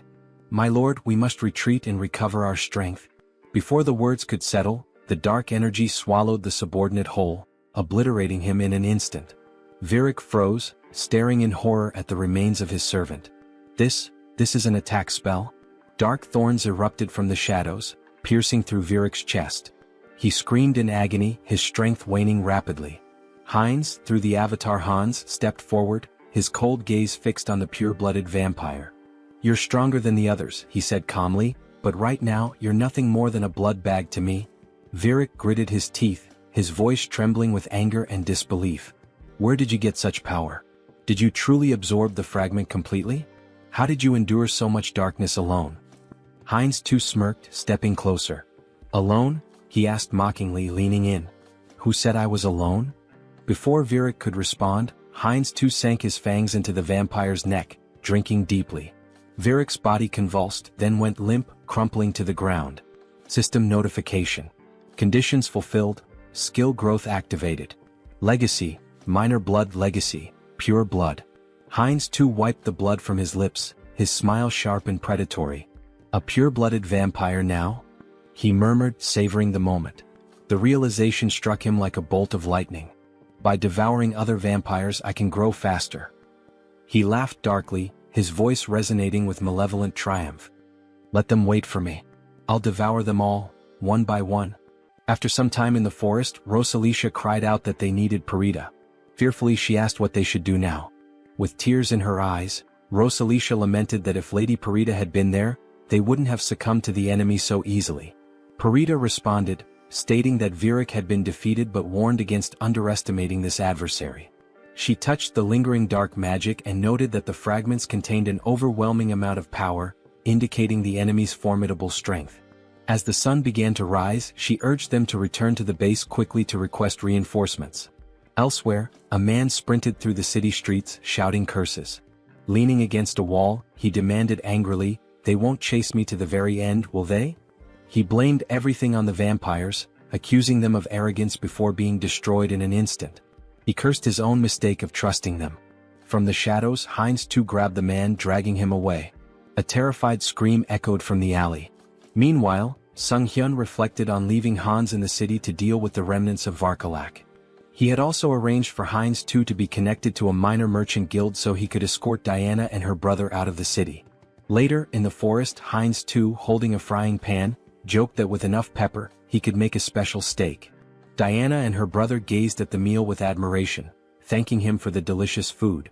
The protagonist smiled, assuring them it was healthy and safe to eat. Sung Hyun thought about how their happiness stemmed from being free of danger. Smiling, the protagonist asked if they had an uncle who ran a store in eastern Lapillas. Diana nodded nervously, unsure if her uncle would be pleased to see them. He reassured her not to worry, and Sung Hyun considered giving them money if things didn't work out. A wave of sadness hit him as he thought about their eventual parting. When was the last time he'd felt this way? Perhaps he'd changed since arriving in this world. Diana called his name, reaching out with concern. "Are you okay? Do you need blood?" she asked. Laughing, the protagonist replied that he'd had enough to drink, having drained the vampires left in the village. At the same time, Hans, embodying another side of the protagonist, was reanimating the corpses of vampires in the cemetery. He decided it was time to finish up and retreat to their secure space, marveling at how convenient and boundless it was. He wondered if forbidden knowledge could help him create a similar subspace on Earth. Suddenly, blood magic struck him. Over Varkalak, a purebred vampire, confronted him with fury. "Still lingering in our city? Do you underestimate us so much?" she demanded, using blood magic to challenge his membership in the Oath of Defiance. Hans smirked, introducing himself as an honorary member of the Oath. She accused him of stealing the fragment of the Immortal King and destroying their hideout. Holding a weapon forged from her blood, she declared it no longer mattered. He would die. Her attack was swift. Though he narrowly avoided a fatal blow, Hans felt the strength of a purebred vampire firsthand. Crashing into a barrier, he realized it was the work of her clan's blood mages. "Did you think escape would be so easy?" Over-taunted. The protagonist analyzed the barrier, recognizing he could break it but would need more time to adapt to his new power. Over vowed to crush his skull and personally reclaim the fragment. Grinning, the protagonist declared she should remember his name and that he was from the Oath of Defiance. "I am your death," he added dramatically. Though retreating for now, he promised to return. In true villain fashion, he made a theatrical exit, summoning Hans to escape. Over was shocked to see him bypass the barrier, while her subordinate deemed his departure inappropriate. Suddenly, an arrow struck one of Over's servants from behind, a holy silver arrow from the paladins. Realizing they were surrounded, Over clenched her teeth in fury, cursing the Lich for delaying her. Wherever he had gone, she vowed to find him. She shouted furiously that she would find him and kill him no matter what. A while later, in the protagonist's room, Sung-hyun sighed in relief. "I'm still alive," he muttered. Hans remarked that the recall ability was like a cheat code, reaffirming its power. Sung-hyun cringed as he remembered the dramatic line he had uttered before using recall. Swinging his legs off the bed, he asked himself, "Why did I have to use such a typical villain line?" He groaned, clutching his face. "Am I crazy? What possessed me to say that?" Adopting Hans's persona, he tried to justify it. "You're proud of your strength, aren't you? You took down a group of evil vampires, saved a defenseless girl and her brother, and even protected an entire city. Sunghyun smiled at that thought. Now that I think about it, I feel like a hero. Stretching, he added, surely I've earned myself some karma points, right? Calling up the karma shop, he stared in disbelief at the system window. His balance was 731,002 points. How do I have over 700,000 points already? He exclaimed. Didn't I spend everything on upgrades? With a nervous laugh, he speculated that enraging the vampires and dark mages must have significantly boosted his karma. Dismissing the thought, he pressed the system window. I'll figure it out later. For now, should I upgrade my special skills again? A notification appeared. His limit on summoning avatars had increased. Smiling, he noted that his avatar count had gone up. But were there any new skills? The system revealed that he had acquired a special skill, Persona. Sunghyun beamed. This is exactly what I needed. Is Persona similar to Mind Center? I should check it out. After reading the description, he realized the skill allowed avatars to act as vessels for emotions, adapting and growing based on his needs. The system had clearly determined this skill was essential for him. I get it now, he thought. I've been forming connections, defeating powerful enemies and making a difference. But in reality, I've spent 2 years locked in this room. What happens there feels like a game, but the truth I've been avoiding is still here, right in front of me. He reflected on the loneliness, sadness, and anger he had suppressed, emotions that had accumulated over time. Turning to Hans, he said, I need to transfer these terrible feelings into a vessel. As he did, he felt a strange relief as though his emotions were neatly boxed away. Curious, he wondered how Hans, now burdened with those emotions, was handling it. Hans reassured him. Don't worry about me. Pain and despair have always been my companions. They don't bother me. Yet, Sunghyun noticed a subtle change in Hans's tone. Laughing, Hans confirmed, You noticed, huh? It dawned on Sunghyun that an avatar filled with emotions could develop its own personality. Before he could say more, a loud noise erupted outside. Was that an explosion? He asked, rushing to the window. Is there another villain? Here in the city? He groaned, holding his face. Let the guardians handle it. It's not directly in front of me like last time. It's none of my business. Hans interrupted. Do you need a reason to eradicate evil? Sunghyun met his gaze and realized the truth. Since transferring his negative emotions to Hans, things had become clearer. Avoidance had always been his habit. Despite his desire to defeat evil, he had lacked the courage to act.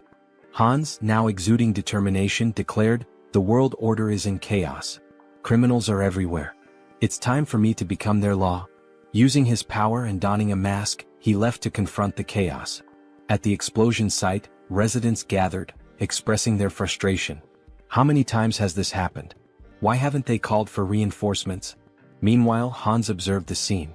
He deduced that the villains had formed an organization, and their time was running out. He wouldn't leave empty-handed. Using dark magic, he created the Eye of Darkness, his new network of spies. You will be my eyes and ears in the shadows, he thought, ready to hunt down hidden sinners. In an alley nearby, a group of schoolchildren bullied a classmate. Bring him an ashtray, one taunted. They laughed as one boy held a cigarette to another, mocking him as the best ashtray ever. The schoolboy being held down screamed, begging them to stop. At that moment, a woman clutched her child tightly and asked where they could possibly run. A man, drunk and swinging his belt, shouted accusingly that she was lying to him. Meanwhile, a masked robber shattered a store window, climbed inside and declared, while opening the cash register, that this was all he needed. Hans observed it all, his thoughts dark and resolute. These villains were no better than trash, and he resolved to punish them. Their punishment would be a trauma so profound it would scar their souls. They would remember this day, and if evil ever sprouted within them again, darkness would come for them once more. Screams of terror echoed throughout the city. Hans felt himself growing more accustomed to his powers, but it wasn't enough, not nearly enough. There was still so much filth to cleanse. He needed to purify the entire city of evil. By the end of the night, Hans stretched and remarked how satisfying it was to rid the shadows of hidden garbage. While the Eye of Darkness had proven useful, its limitations were evident. In the presence of light, its power weakened and eventually vanished. He needed a more reliable method for detecting enemies. However, he couldn't unleash undead creatures into the city. What alternative did he have? The protagonist grumbled angrily about birds ruining his clothes, joking that he should just kill them all and make them his minions. Then, gazing at the birds in flight, he paused. Hans pointed out that an invisible, mobile eye capable of surveilling the city was an excellent idea. After some thought, the protagonist realized that familiars were a form of enslavement magic dark mages used to control animals. Hans, surrounded by birds, questioned why the magic didn't work for him. Sung-hyun decided to experiment with various methods to create a familiar, though his attempts had failed so far. Hans mused that it would be ideal if the familiars appeared normal yet remained infectious. However, simplifying their appearance by reducing magic power would weaken their infectious ability. Sung-hyun finally understood the complexities of the task. He likened it to debugging, where programmers grind their teeth in frustration. His latest attempt, a revised version of his contagious enslavement magic, was ready to test. Will it work this time? He wondered. A mutated cat leapt from a cage, leaving him disappointed yet again. After 3 weeks of research, significant progress still eluded him. Clicking his tongue, he eyed the last bird in the cage and muttered, "This one better work." As he carefully adjusted the amount of magic power, he grasped the bird and cast the spell again. Sighing in relief, he said he was finally done. But as the bird flew from his hands, he asked in surprise, "What does this mean?" Observing it closely, he realized it appeared normal now. The next step was testing its infectious ability. The bird landed among others, releasing dark energy. Sung-hyun's eyes lit up. "This is a success," he declared. The infected creatures would serve as his eyes and ears in the city. Stretching out his hand, he commanded, "Fly and find the enemies for me." Meanwhile, in a forest nearby, Lucius knelt and touched the ground, recalling Hans's words when he used the recall skill. Tuscan approached, informing him that his knights had arrived. Irritated, Tuscan added that after interrogating the remaining vampires, they learned these captives weren't allies of the Immortal King's descendants. Lucius replied that more evidence was needed. The Immortal King was regaining strength, though they hadn't yet confronted him. Using the magic within his cross to communicate, he asked respectfully if there was any news. A saint responded via magical transmission, reporting that traces of the Immortal King's presence had been detected in a cave northwest of their location. Holding the cross tightly, Lucius expressed his gratitude and promised to meet their expectations. At the cave, Sung-hyun thought about how he had successfully trained his familiars to report encounters with monsters. Now he had to confirm that the information was accurate. But something felt off. The ground familiars weren't behaving as usual. Instead, they seemed to be fleeing. Were they frightened? If they had found a monster, they would have reported it immediately. This behavior could only mean one thing: humans? Why are people in such a remote area? He wondered. Could this be an ambush? But that seemed impossible. How could such a large group remain unnoticed while hiding their presence? Suddenly, one of his familiars was struck down. Tuscan stepped forward and declared, "You are a participant in the oath of disobedience. Your pathetic tricks won't work on us," Tuscan declared. "No evil can escape the saint's sight. You won't leave here alive."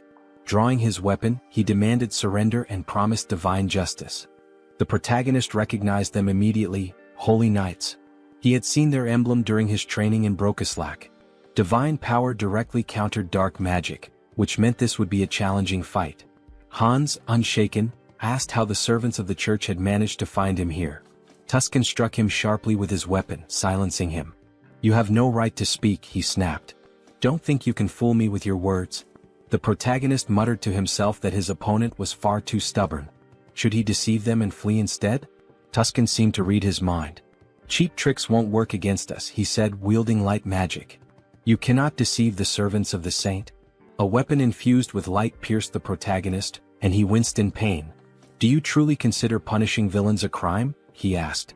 "Silence," Tuscan barked, his light magic intensifying. "From the moment you embraced forbidden power, you became one of them. A villain." Sung-hyun activated his dark magic and retorted, "Where's the logic in that?" He felt an unusual weakness. Something had been interfering with his magic recently. The Holy Knights anthem began to play, sapping his strength. Tuscan ordered the singers to keep going. The hymn was draining Sung-hyun's energy, but he couldn't bring himself to harm innocents, even if it meant stopping the song. He groaned in frustration as a weapon stabbed him from behind. "Now's our chance," Tuscan declared. "Restrain him." Sung-hyun realized his mistake. He had been too careless and now he was bound in chains. These restraints were not ordinary, they blocked both his movements and magic. "Impressive work catching me," the protagonist admitted. Tuscan smirked. "Exactly as expected. No evil has ever escaped these chains. Will you resist any longer? Grinning, the protagonist replied, as if I'd make it that easy for you. He knew there was no reasoning with them. It was time to part ways. Let them think they had won. Tuscan, now wary, activated his light magic. I don't know what you're planning, but don't think I'll just stand by and let you try anything. He launched another attack. But the protagonist only smirked. The strength of the chains didn't matter anymore, because Hans was already free. Tuscan's eyes widened in disbelief. He broke the chains? Impossible. Who is this man? Later, lying exhausted on his bed, Sung Hyun sighed. Trouble seemed to follow him wherever he went. First, the Shadow faction and the Oath of Defiance. Then the Varkalak vampire clan. And now, the Paladin Order, one of the most powerful forces on the continent, had joined the list of his enemies. He called up the system window, his thoughts racing. There must be a reason for all this karma I've been accumulating. Is it because I keep attracting villains from across the continent? He groaned and decided to focus on his original plan for now. Sometime later, in the city, the protagonist prepared to test the fruits of his research. Controlling the essence of black magic was simple in principle. His familiars could serve as his eyes and ears, even covering a massive area like Seoul with ease. His thoughts were interrupted by a terrified scream. A girl, tears streaming down her face, begged for mercy. Please, I'll do anything. Just let me go. She spotted a figure in the window and pleaded, help me. I'm being held here against my will. Don't just leave me. The man holding her sneered, gripping her hair tightly. Scream all you want, he said. No one will hear you except me. He explained that his ability rendered them invisible to others. Go on, scream louder, he taunted. You've got such a cute voice. As he raised his weapon to strike her, he boasted, you'll be among the top 3 in my collection. At that moment, Hans burst through the ceiling, wielding dark magic. The man with the knife asked, bewildered, how could this happen? My ability is sound suppression and invisibility, isn't it? The protagonist glared at him, his voice cold. That won't work on me. Your vile deeds end today. Angered, the man demanded, who are you? A guardian? How did you even get here? Holding the weapon to the woman's throat, he threatened, don't come any closer or she dies. Sung Hyun activated his dark magic. Is that so? He said, snatching the woman away with a surge of power and holding her safely in his arms. Now what will you do? The man with the knife gasped in disbelief. Aridani? You dare to steal my prey? Then I'll kill her along with you. He lunged at the protagonist but was suddenly restrained by tendrils of dark energy. Judging by his words, Hans deduced, this isn't your first victim. Binding the man tightly with dark energy, he pressed his fingers to his forehead. You won't mind if I confirm that for myself? Using necromancy, Sung Hyun activated the Cry of the Dead skill, peering into the man's memories. He saw vivid scenes of the man torturing and murdering his victims. You're a serial killer, Hans declared grimly. I don't need to look any further. His tone sharpened. I sentence you to death. The man screamed in agony as the dark magic overwhelmed him. Sung Hyun muttered, even death is too merciful for someone like you. He considered for a moment. But I need an undead servant for my work. You'll do just fine. With a cruel smile, he activated a spell that drained the blood from the man's body. The system window appeared, announcing the creation of a new undead, Ghast. Satisfied, the protagonist said, I'll need to prepare the subspace portal. It'll come in handy later. Looking at the unconscious woman, Hans pondered. What should I do with her? Clean up the mess? Maybe just call emergency services. A short while later, the police arrived, cordoning off the crime scene. Park Han-cheol, leader of the Special Ops Bureau's criminal investigation team, stood outside, observing the scene through the window. A suited officer approached him. We've reviewed the footage. It's definitely the serial killer we've been after. Han-cheol, irritated, asked, and the person who stopped him? Aridani? The officer nodded. Confirmed. But the killer's body is missing. There's evidence of dark magic and blood at the scene. Someone definitely died here. It's a mess. This case is a nightmare, Han-cheol muttered. A rogue playing hero. Do they think the law doesn't exist? Meanwhile, the protagonist stood atop a roof, surveying the city. A passerby on the street pointed upward. Is that a sleepwalker? Who is he? Hans petted a cat perched beside him. I wonder what they'd say if they saw my face, he mused. Elsewhere, at the South Korean Citizens Repatriation Association, Seoul South Branch, a secretary entered Yoon Ji-yoon's office. Sorry to interrupt, but there's something urgent. Yoon, still recovering from a late night, groaned. What time is it? What's going on? The secretary handed her a file. A request from the Special Ops Bureau. They're investigating the serial killer case and... Yoon skimmed the file. So, the dark mage in the long coat and mask strikes again. Public security's already a mess. She sighed, placing a tablet over her head. We should hand this over to that guy. The secretary, shocked, exclaimed, That guy? The murderer? Yoon slammed her fists on the desk. Exactly. He's competent. If we tame him, he'll make a great asset. The secretary frowned. You want him as a guardian? Are you serious? Stop complaining and get back to work, Yoon retorted, gesturing at the towering stack of documents. Frustrated, she threw her hands in the air. I'm going to tear those villains apart myself. Later, Han stood by a window, stretching. With a satisfied smile, he muttered, punishing villains feels good. His gaze swept the bustling streets. Soon I'll have to deal with a few more pests. The villains' organization was wreaking havoc, causing complete chaos. Having pieced together the situation to some extent, Hines decided it might be time to shift his focus to the other world. When he arrived, Uncle Diana and Aaron were in tears, shouting his name. The children ran to him, embracing him tightly. You've been through so much, he said warmly. You've worked so hard. We're fine, the children exclaimed, their faces glowing with relief and joy. Hines watched the scene with a smile, thinking how happy he was to see them reunited. He seemed like a genuinely kind person, one whose actions didn't raise suspicion. If he had acted otherwise, Hines might have resorted to threats, but it didn't seem necessary. Their uncle took Hines's hand, thanking him profusely for bringing the children back safely.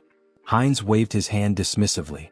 I didn't really do much, it simply had to happen. Diana approached him, gratitude shining in her eyes. Thank you for everything, she said, wrapping him in a hug. I'm so happy. He patted her head gently. This isn't goodbye. I'll visit often. Stay healthy and behave well. Still crying, Diana admitted, I'm a little worried. You seem to be changing a lot. But her faith in him as a good person reassured her. He hesitated. Am I really changing? He asked himself, uneasy. Perhaps it was the influence of his persona skill. Hines was a blend of negative emotions, driven by a desire for recognition, an attempt to draw attention through intrigue and deception. Yet his character now seemed calm and stable. Diana, looking at him sadly, asked where he was headed next. I'll seize every opportunity, he replied, and embark on a pilgrimage.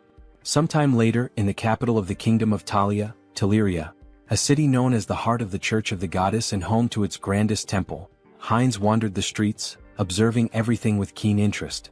Stepping into a secluded alleyway, he ensured no one was following before activating his abilities to summon his fourth avatar, Heinrich.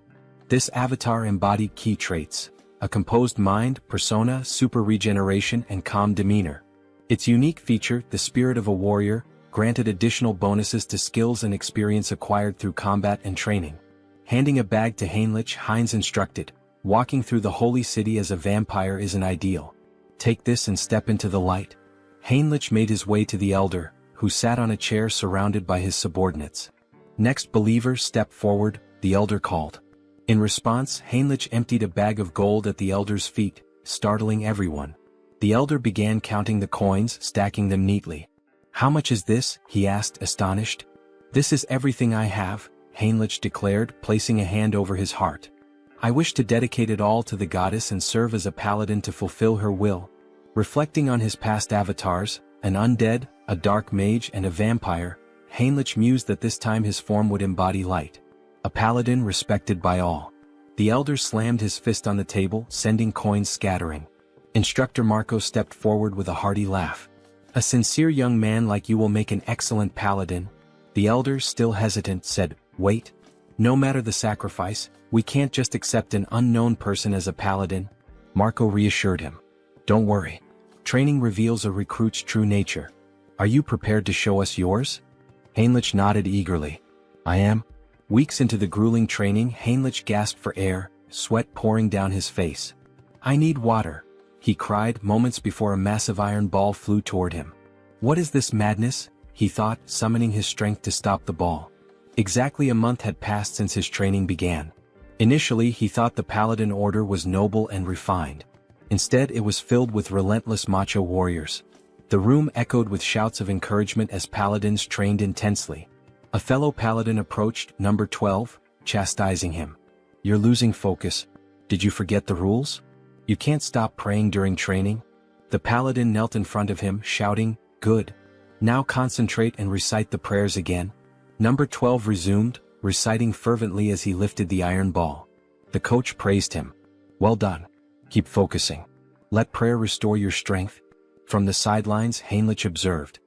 He admitted that the repeated prayers, despite being grueling, effectively strengthened faith and divine power. Nearby, two paladins were hitting a third with sledgehammers, who shouted gleefully, "My back feels great today." Heinrich couldn't help but think, this is absolute madness. Let them hit him even harder. Another paladin stood tall, attempting to crush a spiked iron ball with his bicep. Around him, the group shouted praises to the goddess, proclaiming their ever-growing faith. Watching from the sidelines, Heinrich couldn't help but think, do they really need to train like this? On the second floor, the trainer approached Marco, questioning him about the new recruit. Is he just a simpleton? Marco smirked. And if he is, what of it? The trainer chuckled. Well, even before baptism, he's managing to lift such massive weights. His shoulders and lower body are already unnaturally strong. I can't wait to see how baptism will transform him. Hearing this, Heinrich felt a wave of discomfort. Why are they drooling over my body? He thought, trying to suppress his unease. He didn't want to attract attention from this group of apparent muscle fanatics. Time passed, and Heinrich continued to endure the relentless training. During one particularly grueling session, he paused, gasping for breath. It had been 3 months since he began. Without his wind instrument and super regeneration skills, he would have collapsed long ago. His body and endurance had improved significantly, but the endless perversions of the group were the real challenge. Marco approached him, placing a firm hand on his shoulder. Finished with lower body training? How about we hit some chest exercises together? Marco removed his shirt, flexing dramatically in front of Heinrich. Panicking, Heinrich let out a distressed scream. The trainer joined in, striking a dramatic pose. What a beautiful day. Don't you agree we should do some solid back training? Heinrich's discomfort grew unbearable as he tried to suppress a shudder. Why are these muscle perverts targeting me? Later, Heinrich sat near a building with another paladin, stretching his neck. I think I'm starting to lose my mind, he muttered. Not a single day goes by without someone inviting me to train with them. The other paladin laughed. That's because the elders have low expectations for themselves. As they spoke, a group of smiling paladins passed by, laughing among themselves. Suddenly, two figures emerged from the building, Archbishop Lucius and Tuscan. They waved at the paladins, their presence commanding attention. One of the senior members announced, "We've received orders for an expedition with the full contingent of crusaders. When do we depart?" Heinrich noticed one of the paladins and thought, isn't that the guy who pointed his sword at Hans? The returning group must have been searching for Hans. Could they really have been hunting him all this time? Shortly afterward, the recruits gathered in a grand hall. An elder stood at the altar, addressing the group. We are here today for the baptism ceremony of the most promising recruits. Due to special circumstances, the ceremony has been moved forward. We hope for your understanding. One recruit whispered, why are they holding an event that usually happens only once every 6 months? Why now? Heinrich had his suspicions. They're desperate for reinforcements to pursue the heir to the immortal king. But this is a perfect opportunity for me to test my plan. The elder called out, Max Veroin? Max stepped forward, and the elder asked, are you ready to dedicate your life to the goddess and serve as her paladin? I am, Max declared confidently. Heinrich observed quietly, reflecting on the process. Those who undergo baptism transfer all their mana to the deity, losing the ability to use magic. In return, the deity grants a sacred blessing of immense power. The strength of the blessing depends entirely on the recruit's faith. The purer and more unwavering the faith, the stronger the paladin becomes. The elder called the next name, Heinrich. Smiling, Heinrich stepped forward, thinking, I'm fortunate to have devised such a brilliant plan. Until now, he had used his center of the mind skill primarily to suppress external stimuli and control emotions. But he had realized it could be reversed. By combining this with the persona skill, he could project the illusion of absolute faith in the goddess. As the high priest extracted his mana, Heinrich would filter out any mistrust or doubt, leaving only pure, unblemished energy. When the high priest initiated the ritual, the room began to glow with an intense sacred light. Gasps and whispers filled the air. "This is unprecedented," someone exclaimed. "The sacred power is reaching the very head of the goddess's statue." The high priest, astonished, placed a hand on Heinrich's shoulder. "You've just undergone baptism, yet your sacred power rivals that of a priestess. Such unwavering faith. I'm truly impressed." Heinrich's plan had worked perfectly, and he smiled inwardly. Heinrich continued to train diligently, a smile forming on his face as he thanked those around him. Suddenly, a system window appeared before him, informing him that he had acquired the holy baptism skill. This skill allowed him to distribute spiritual power more effectively among his avatars. As he examined his hand, he pondered, "Is this the limit of holy power?" The thought brought him some relief. He had been skeptical that a false faith built on illusion could yield any results. Still, it seemed the skill hadn't worked to its full potential. He reflected further, the church's deity appears closer to the system, a personal god tied to the individual. When he opened his mind earlier, he felt a peculiar sensation. If he had to describe it, it was akin to curiosity, a distant, watchful presence. Is this what it means to be monitored? He wondered. Such power, he decided, should only ever be used for good. Later, in one of the meeting rooms, Lucius and Tuscan stood before a tactical map, moving pieces around as they discussed their strategy. "This is a mess," Tuscan said grimly. "We've been searching for a month and haven't found even a single village connected to the heir of the immortal king." Lucius sighed. "I have nothing to present to the deity." He glanced at Tuscan and added, "And beyond that, I sense the kingdom of Talia's support is waning. The vampire organization hidden within their borders is likely involved." Tuscan moved a few pieces on the board and replied, "During the pursuit of Hans, the misunderstandings surrounding the vampire slope and the oath of disobedience have grown too large to ignore." He picked up one of the game pieces, continuing, "The assassination squad has failed to achieve any meaningful results. Political pressure from the state is mounting, and they're leveraging this situation against us." Slamming his hand against his head in frustration, Lucius declared, "The assassination squad will be disbanded. My subordinates will return everyone to the capital." Tuscan nodded in acknowledgement and left to carry out the orders. As he walked away, he thought about the precarious situation they were in. "We're surrounded on all sides, and the paladins' numbers are no longer sufficient. What should I do with this knowledge?" Looking out onto the training yard, he observed the recruits sparring. "Are these the ones baptized today?" he wondered.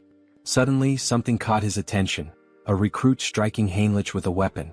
Heinrich reacted instantly, countering with an elbow to the face that sent his opponent sprawling to the ground, disarmed. The trainer shouted, "Heinrich wins this battle." A system window appeared before Heinrich, announcing that his avatar had achieved enlightenment through repeated training. He had unlocked the Crusader fighting technique skill. As he stood there, Heinrich noticed a wound on his body healing rapidly. With his super regeneration and newfound sacred power, the injury disappeared entirely. The defeated recruit, wiping sweat from his face, asked, "Did you let me hit you on purpose?" Heinrich extended a hand to help him up. "The effort was worth it," he said with a smile. "Tactics are my style." Yet inwardly he thought, this still isn't enough. To grow further, I need to evolve my abilities. At that moment, Tuscan approached, his expression serious. "Your sacred power is remarkable," he said. "You're already at the level of a trainer or a high-ranking paladin." The defeated recruit looked shocked by Tuscan's words. Tuscan continued, "But you're not experienced enough to be a full paladin just yet." Heinrich tilted his head, curious. "What do you mean?" Tuscan smiled knowingly. "You've likely felt it, more than others." He extended his hand to Heinrich. "I can make you much stronger. Will you come with me to the Rosalia Temple?" The protagonist inquired about his purpose in the Grand Temple, to which the response came as a question. Did he have any particular issue? Heinrich extended his hand reassuringly, stating that there was no problem and affirming his desire to accompany him. Tuscan, with a dissatisfied expression, began walking away, remarking that if he wanted to follow, he should do so immediately. The protagonist hurried after the paladin, requesting time to gather his belongings, but Tuscan advised him to entrust that task to someone else. They entered a room and stood on glowing runes. Tuscan placed a hand on the protagonist's shoulder, acknowledging how sudden everything seemed. He assured him that everything would be explained in detail later. The protagonist nodded, indicating his understanding. Soon they arrived at the renowned Great Temple of Rosalia, the largest sanctuary of the church, positioned at the continent's center. This sacred site was where both the father and the goddess had once dwelled, marking the heart of the faith. Inside, Rister greeted them warmly, expressing her hope that their long journey hadn't been too exhausting. They knelt before her, expressing their gratitude. The protagonist reflected on entering this sacred space, where the goddess resided, as an opportunity for immense growth. He believed it to be the ideal place to develop his skills and gain recognition as a paladin. Determined, he resolved to hone his abilities while handling covert tasks with Hans's assistance.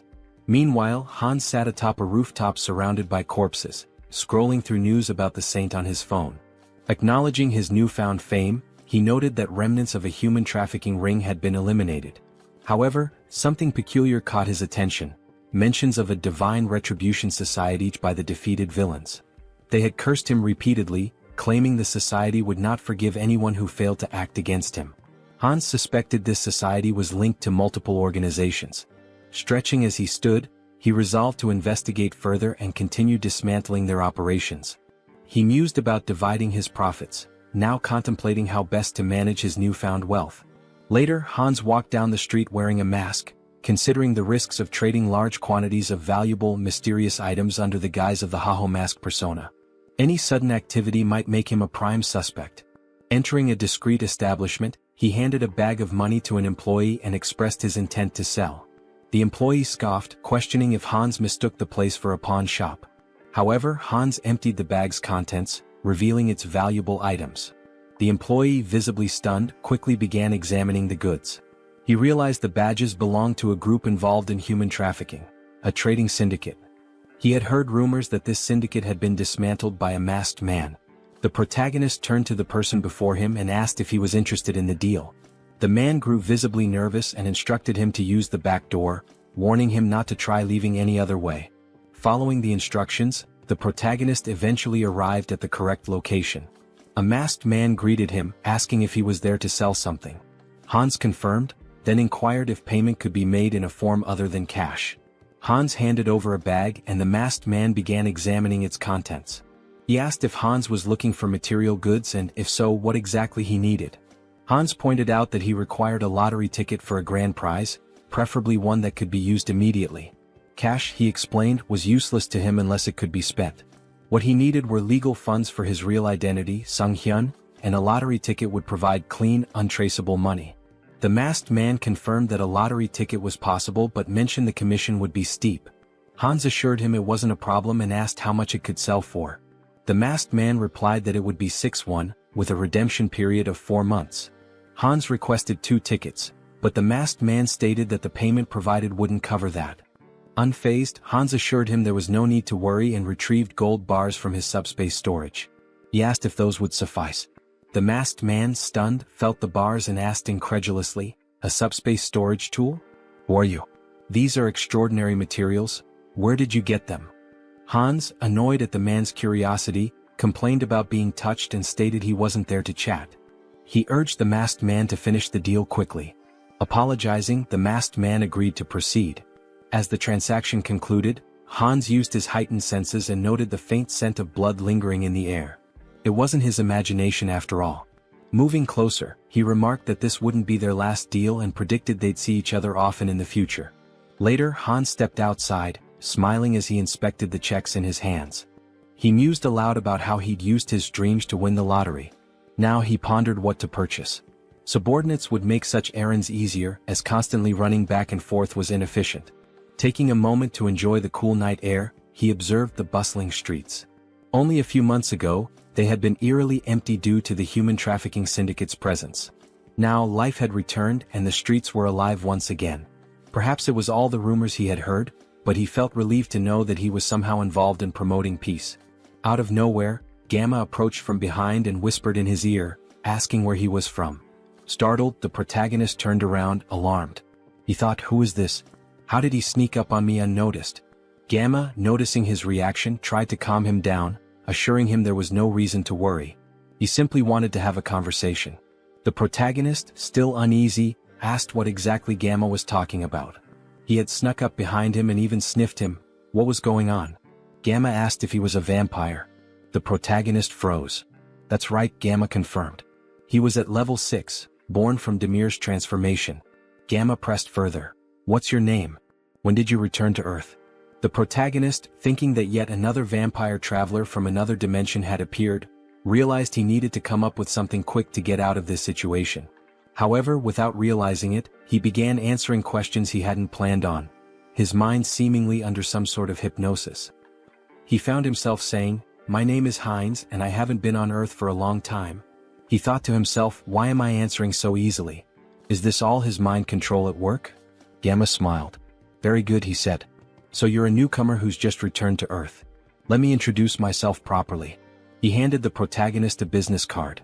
I'm with the Blood Pack organization, which encompasses all the vampires on Earth. My job is to track down those who have recently returned. The protagonist took the card, still processing the information, and asked, is such an organization real? Gamma sighed and explained that if the protagonist wanted to survive, they'd better stick together. There wasn't much choice in the matter. The protagonist looked at him in disbelief and asked, by the way, what did you mean by level? Gamma, noticing his growing curiosity, suggested they continue the conversation elsewhere.